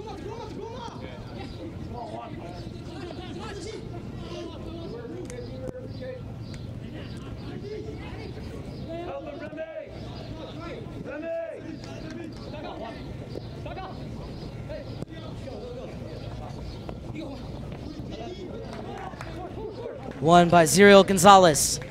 Kingston looking to go over the top for Ocampo Chavez. Headed away by Suzuki, who gets it back from Zuniga. Suzuki will find his keeper. Florio, always so calm with the ball at his feet, leaves it off for Campbell.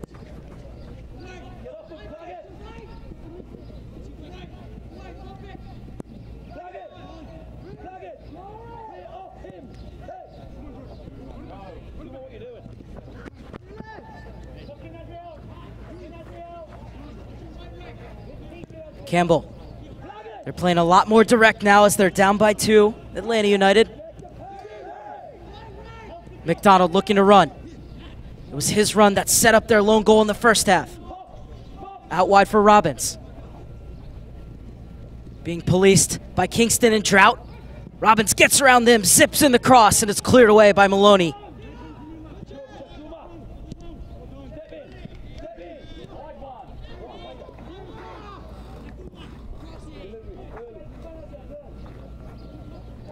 Zuniga. Matthews. Able to loop it in. And the referee points to the spot. A chance for Atlanta United to pull one back from 12 yards out. Well, take a look here. Malone going up for the header, and in the end whistled for bringing Remy Smith to the ground. The substitute draws a penalty. And now McDonald, the man who scored the game winner from the spot in the semifinals, will step up to bring Atlanta United back within 1 inside the final 15 minutes.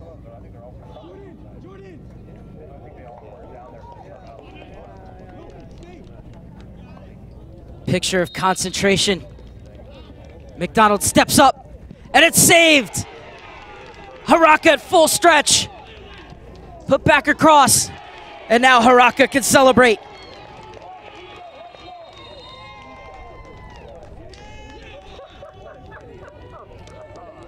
And Haraka showing a yellow card.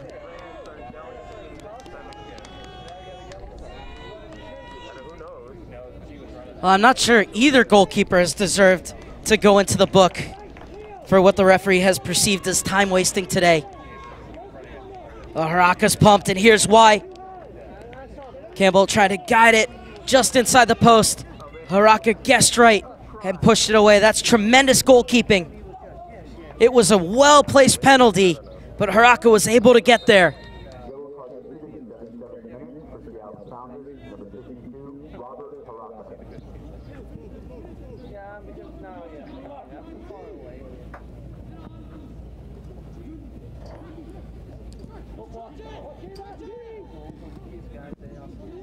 Intercepting is Bernie as he stepped into the midfield line. Zuniga's header into the path of Matthews. Misses on the shot. Aziriel Gonzalez to bring it forward for the Sounders. It's 3-on-4. Gonzalez over the top, and that pass just a bit overcooked. The offside flag is up anyways. Played quickly for McDonald. Out wide for Robbins. Into the pocket for Smith. Smith looking to set the table. And Malone is well positioned again. Campbell looking forward right away. Matthews did well to bring in the chest and played over for Zuniga. And Bernie makes the interception, but it will be a corner kick for Atlanta United. Just their second of the game.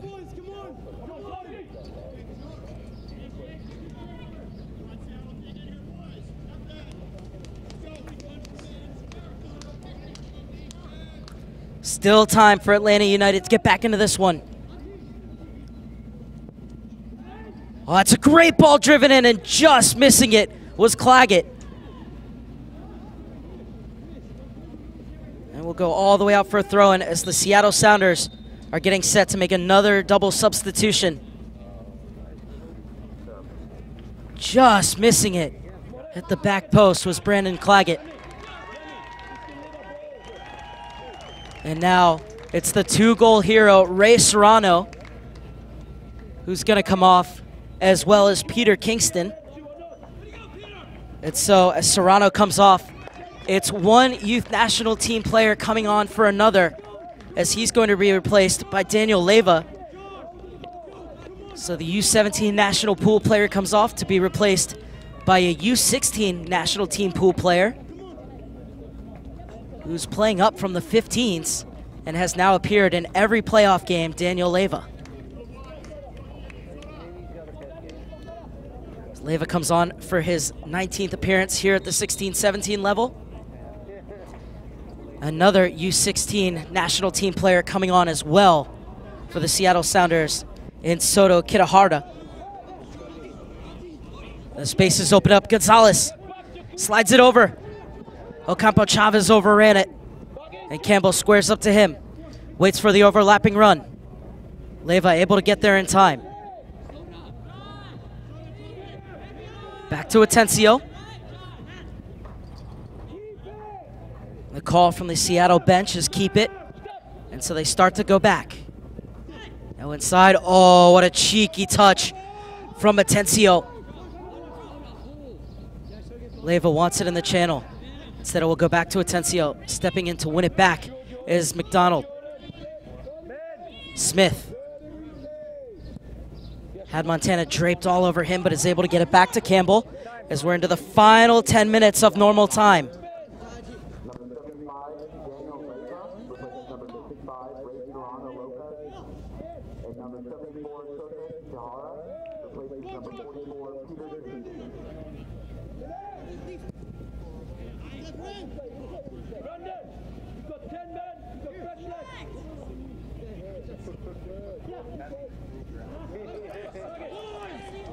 What a move from Soto Kitahara. Has Montana and acres of space on the near side. Works his way into the box. Plays it across. Nobody there. This is Soto Kitahara. Kitahara takes a deflection and saved on the line by Florio. Looking for the quick throw out. That's a great throw, but it skips over the head of Matthews. Kitahara. Gonzalez. Atencio. Smith was able to knock it away from him, but Drought wins it back for the Sounders. Now Drought doing something he hasn't been able to do all game, which is get forward. Cut off by McDonald. He has some room to run. He'll leave it off for Robbins. Over to the near side for Zuniga. Zuniga meandering forward. Gets it from Suzuki. And cleared away by Ziriel Gonzalez. Let's send it down to the field for a sideline report. You're good. You're good. Now both of you on the flank. Oh no, he's not ready.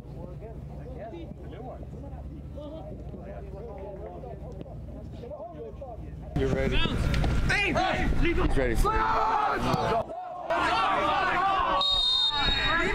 Anything right? Hey! Nothing. Nothing to hit. No movement.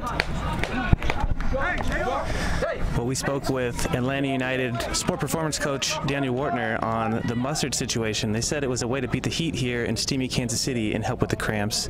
They found it's common with marathon runners. They also used this mustard trick in the semifinals and it worked well for them.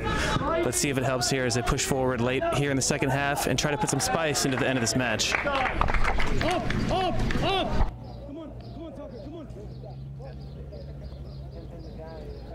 Well, that's awesome to learn, but I'm sad there are no sandwiches. Nevertheless, 83rd minute, the cross comes in behind Haraka's goal. So it'll be a goal kick for the Seattle Sounders. And there's a look at the mustard. I heard about hot chocolate milk helping with recovery, but I didn't know that mustard had those kind of properties. It just shows the level of commitment into technology and new treatments here in the Development Academy at Atlanta United at the forefront. Both of these teams winning the Community Award for the work that they do in their respective soccer markets. Really set the standard, not only here in the Development Academy, but for the soccer clubs around them. And do a lot of great stuff with them and have built great relationships, as well as the community service that these clubs and their players do off the field. Seattle Sounders winning it for the second year in a row. As this will be a throw-in on the near side for the Seattle Sounders. Into the final 6 minutes of regulation, plus any stoppage time that will be added on, and there will be some. We had the water break, which lasted around 3 minutes, and plenty of substitutions as well. Reminder that coming up after this one, we will have the 18-19 boys final, and that will be between NYCFC and the LA Galaxy. So stay with us here on USSoccerDA.com.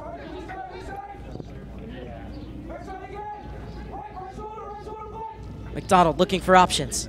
Inside for Smith. Back to McDonald. Gets by Leyva. Rolls it across. Claggett's shot is blocked. Still fighting for it, Claggett. And able to wrestle it away is Malone.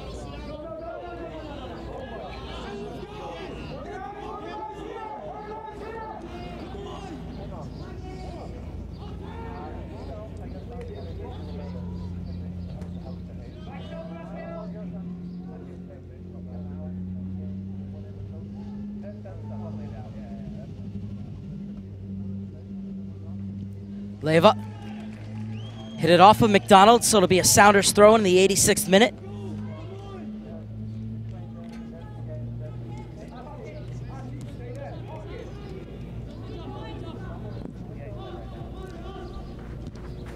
Looking forward for Ocampo Chavez. Over the top for Gonzalez, who's offside.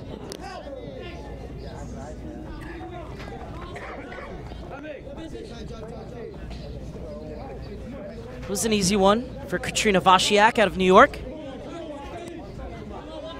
Zuniga. Suzuki.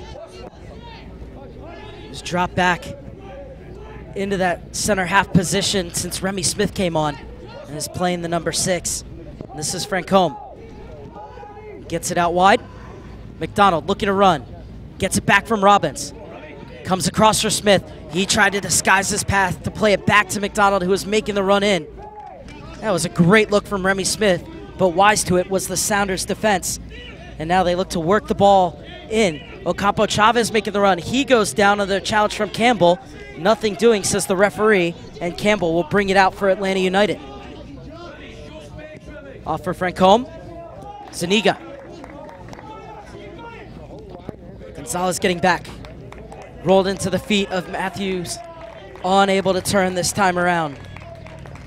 He's been so good at that in the semifinals and finals, Matthews, but it didn't work out for him this time.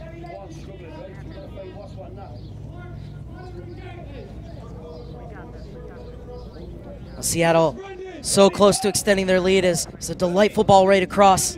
Fell to Kitahara, and the substitute shot took a deflection, and Florio did well to react.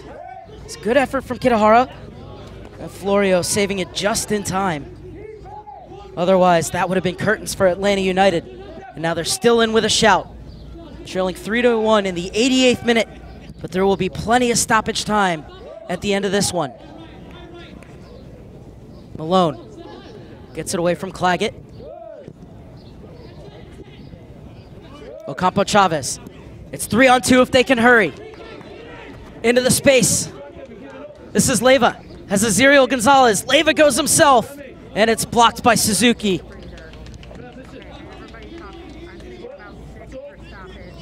Oh, Aziriel Gonzalez was all alone and chomping at the bit to see that ball rolled across to him. But in the end, Leyva only had eyes for goal. Suzuki was able to get a foot in.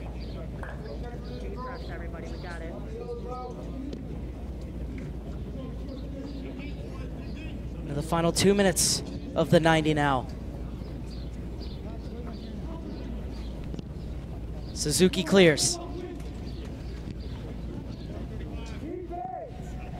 Over for Gonzalez. Ocampo Chavez coming back from an offside position to receive it.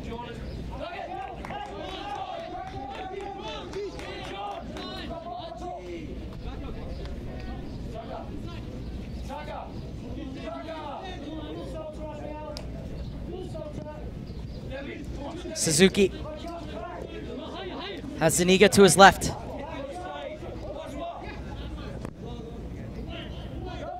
Beautiful ball drilled to the far side for Wasuwa Robbins. Finds McDonald on the overlap. McDonald looking for a bit of space. And there's Malone, tremendous reading of the game and coming over across in cover by Blake Malone.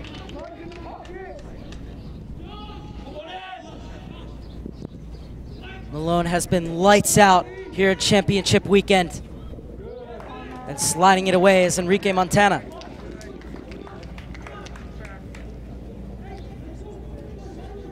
Third corner kick of the game for Atlanta United.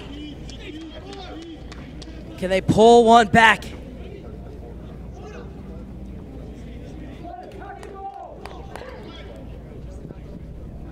Drilled in and out of bounds.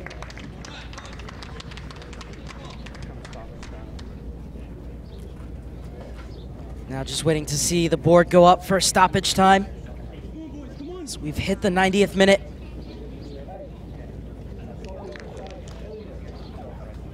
Fourth official, Nicole Green, signaling that there will be 6 minutes of time added on at the end of this one.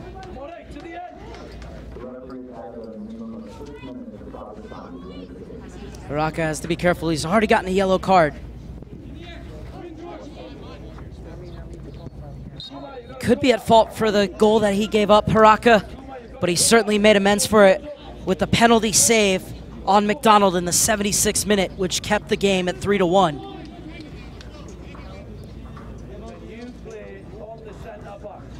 Seattle Sounders, just too much going forward and too much depth for an Atlanta United side that started this game without their top goal scorer and then lost their center back through injury and another attacking player through injury just before halftime. This is a game that has been played 10v10 since the 43rd minute sendings-offs of Victor Delgado for Atlanta United and Marlon Vargas for the Seattle Sounders.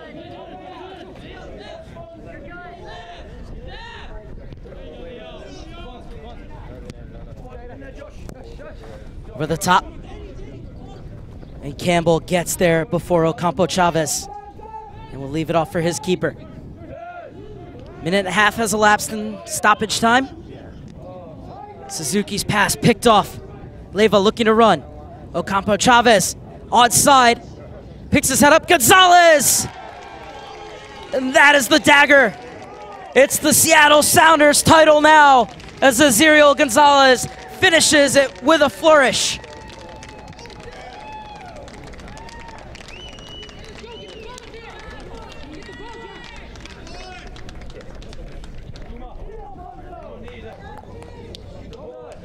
The counterattack worked to perfection.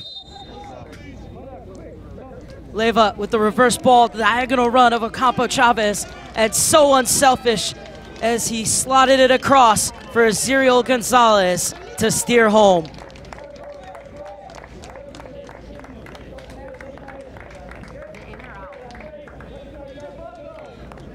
And now Connor Drought will get his curtain call as he comes off to be replaced by Elias Katsoros, featured in the group stages for the 18-19s before coming back to play at his age group in the knockout stages as Katsoros comes on for his 13th appearance at the 16-17 level. That's a well-deserved curtain call for Connor Drought, who has been tremendous through these playoffs. And this is Gonzalez. It's his goal that sealed it. Over the top for Leyva. Can they make it a 5-star performance, Seattle? McDonald nipping at Leiva's heels as he takes it to the corner. And he'll get it back. Tencio weaving his way through. It'll be a free kick for Atlanta United. Frank Combe.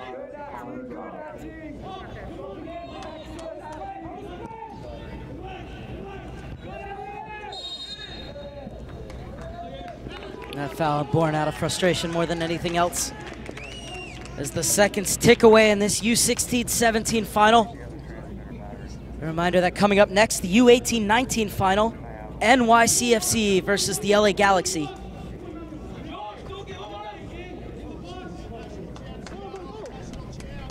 He's flying in his Katsoros, and he takes it to the corner.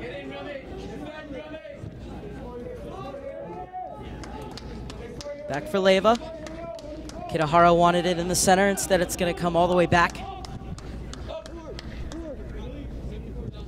Both center backs will get a touch. Near side Montana. Sniffing out the danger was Zuniga.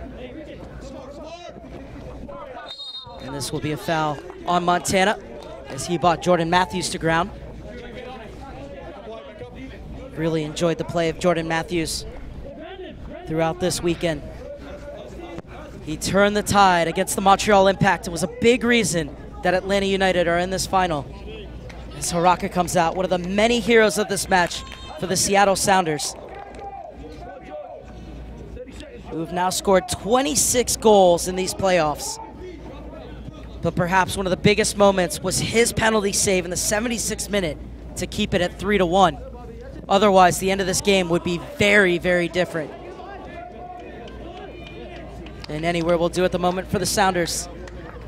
So they're just waiting for the final whistle to confirm this result and their championship.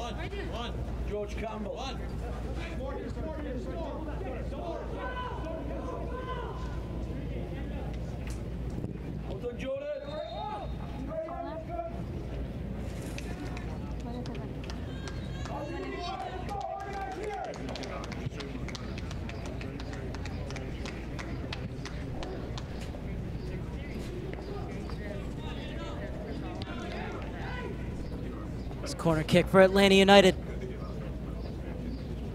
And they get a consolation strike. Back post, Robbins. Malone shields it away. Robbins wins it back. And Malone sweeps it off his foot. Malone, gorgeous ball into the path of Ocampo Chavez, who's onside. Chavez coming out on Florio. This is Chavez. It's a 5-star performance for the Seattle Sounders. Ocampo Chavez, who created 2 goals, gets one for himself.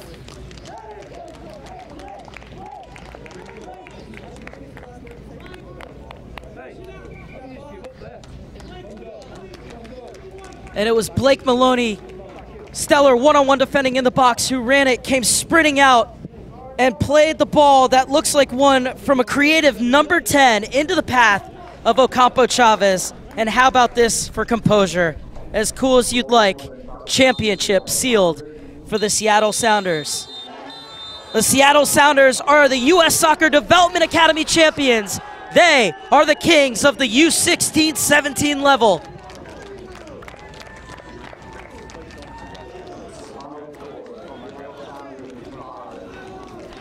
It's the Seattle Sounders 5, Atlanta United 1. Joyous scenes here for the Rave Green. They take nothing away from Vincent Florio and Atlanta United. The excellent season they had, finished the 5th best side in the regular season and made it to the finals for the 2nd year in a row at this age group. The future so bright for both of these academies and both of their first teams. So the Seattle Sounders, they're your champions. We're gonna have plenty reaction pitch side as well as the trophy presentation right here, so don't leave us here on USSoccerDA.com. But for now, signing off from the booth, I'm Mark Serber saying so long where it finishes. Seattle Sounders 5, Atlanta United 1. Stay with us for the post-game celebrations, reactions, trophy presentation, and then coming up after all of that, it's the U18-19 final between NYCFC and LA Galaxy.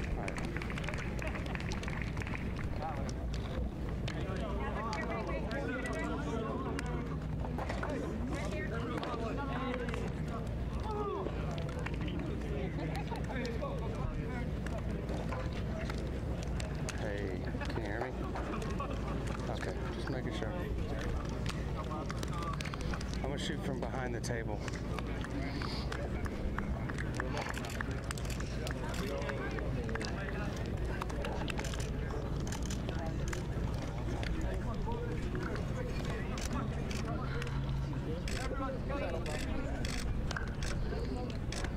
I may have to go set up somewhere else.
Washington, D.C. Yeah.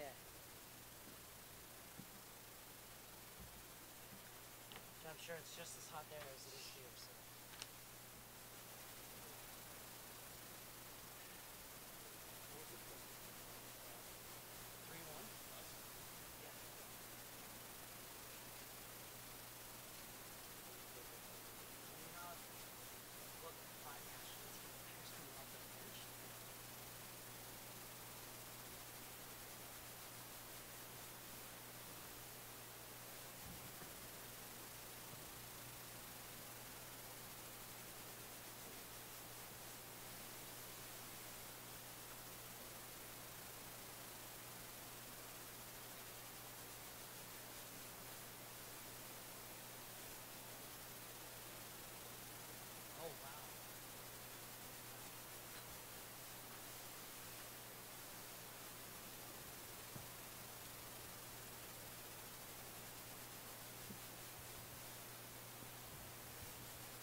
Two teams that had a great run this year, and I'd like to, before recognizing the teams, bring our Director of Referees, Rick Eddy, forward to acknowledge the referee crew. Rick?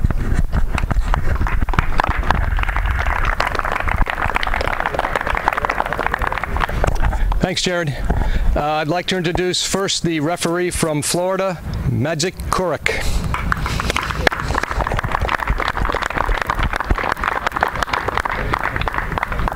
Assistant referee, Katarzyna Wasiak from New Jersey. assistant referee from Nebraska, Matt Seam.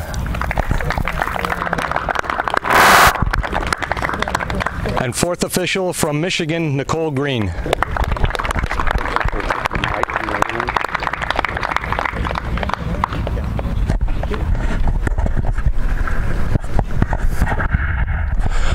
Okay, thank you to our referees, and could I please have the team come forward from Atlanta United to receive their medals for second place in this 2017-18 Development Academy Championship.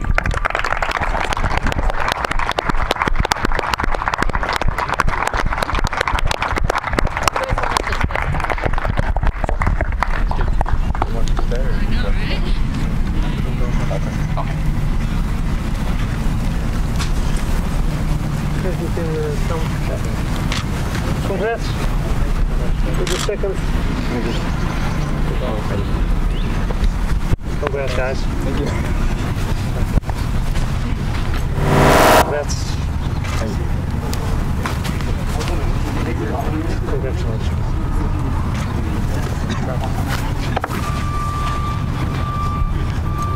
Congrats. Sorry. Congrats.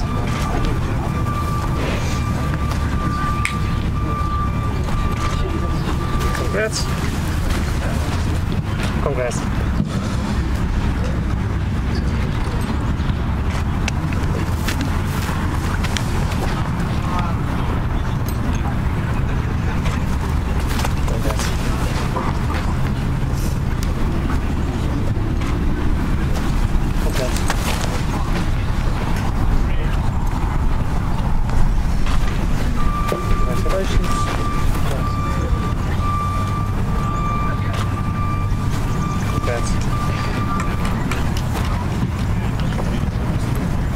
Second, guys, is a good position. I know you prefer winning, and that's the good mentality.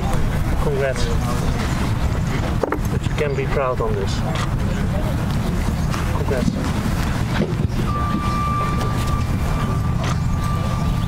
Congrats.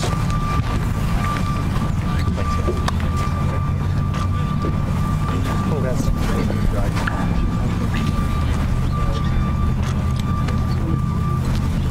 Congrats.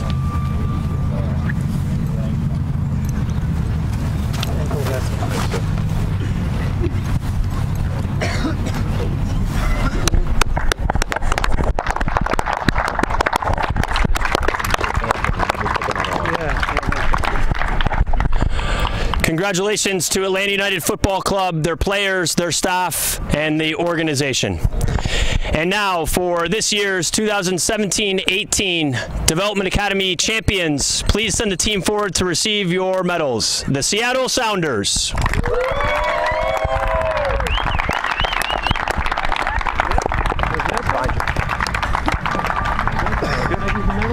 Give the medals, yeah. Okay, you shake. I get a hand from Matt. Congratulations. Matt, you shake first so you can put the medals on. Sure. Congrats. Go on the other side of him and shake your hand, and then he can put the medals on it. Good, guys.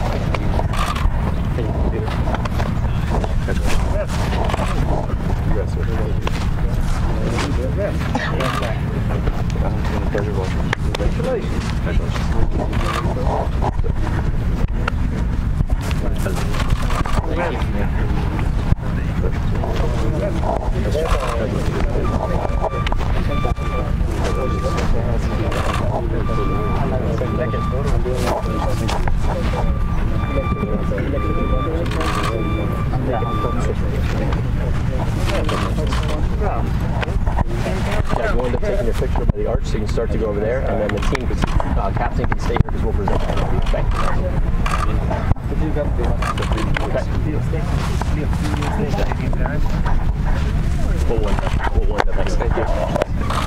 doing it, bring it over to you. You'll be the one that receives it at the team over there. Yeah.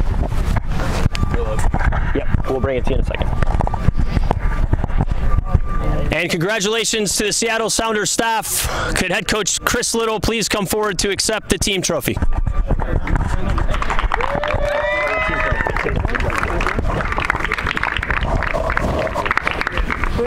Surprises this weekend's unbelievable, and yeah, congratulations. Thank you so much.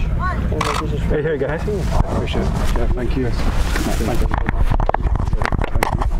Okay, quick photo. Okay.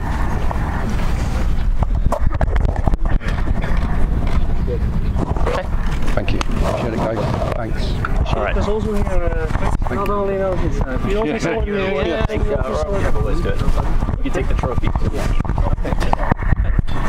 Put together, Matt. Come. Yeah. All right. Nice. Perfect. All right.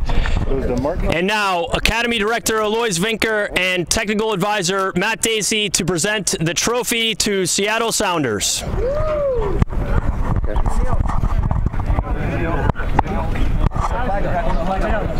I can't.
Joined by recent U-16-17 Development Academy champions Ray Serrano, Alfonso Ocampo Chavez. Guys, first of all, what does it mean to bring the first ever Academy Championship to the entire state of Washington? Well, it means to us a lot. We worked really hard for it, and I feel like we deserve to win. Throughout the year, in the beginning of the year, we had a hard time, and I think it started after Florida. We started getting more chemistry, and then we started getting chemistry and finishing all the games and everything with higher scores. So it was great. So what's been the secret ingredient behind you guys scoring as many goals as you've had throughout your playoff run? Our front three chemistry, you know. We combine very well together, and we do pretty good as individuals. So I feel like that's been helping us a lot. Our front three has been together since last year. We've been starting the games and getting the experience for GA Cup and everything, international trips and everything, so it's great. Very good. When the final whistle blew, you guys obviously celebrated pretty hard. What was it like to just kind of embrace your teammates and go nuts? It was a crazy feeling, you know. We were very happy that we won the national championship, and yeah, felt great. Proud of the team.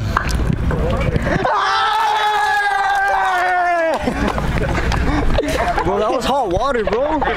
Thanks, guys. Thank you. That's it.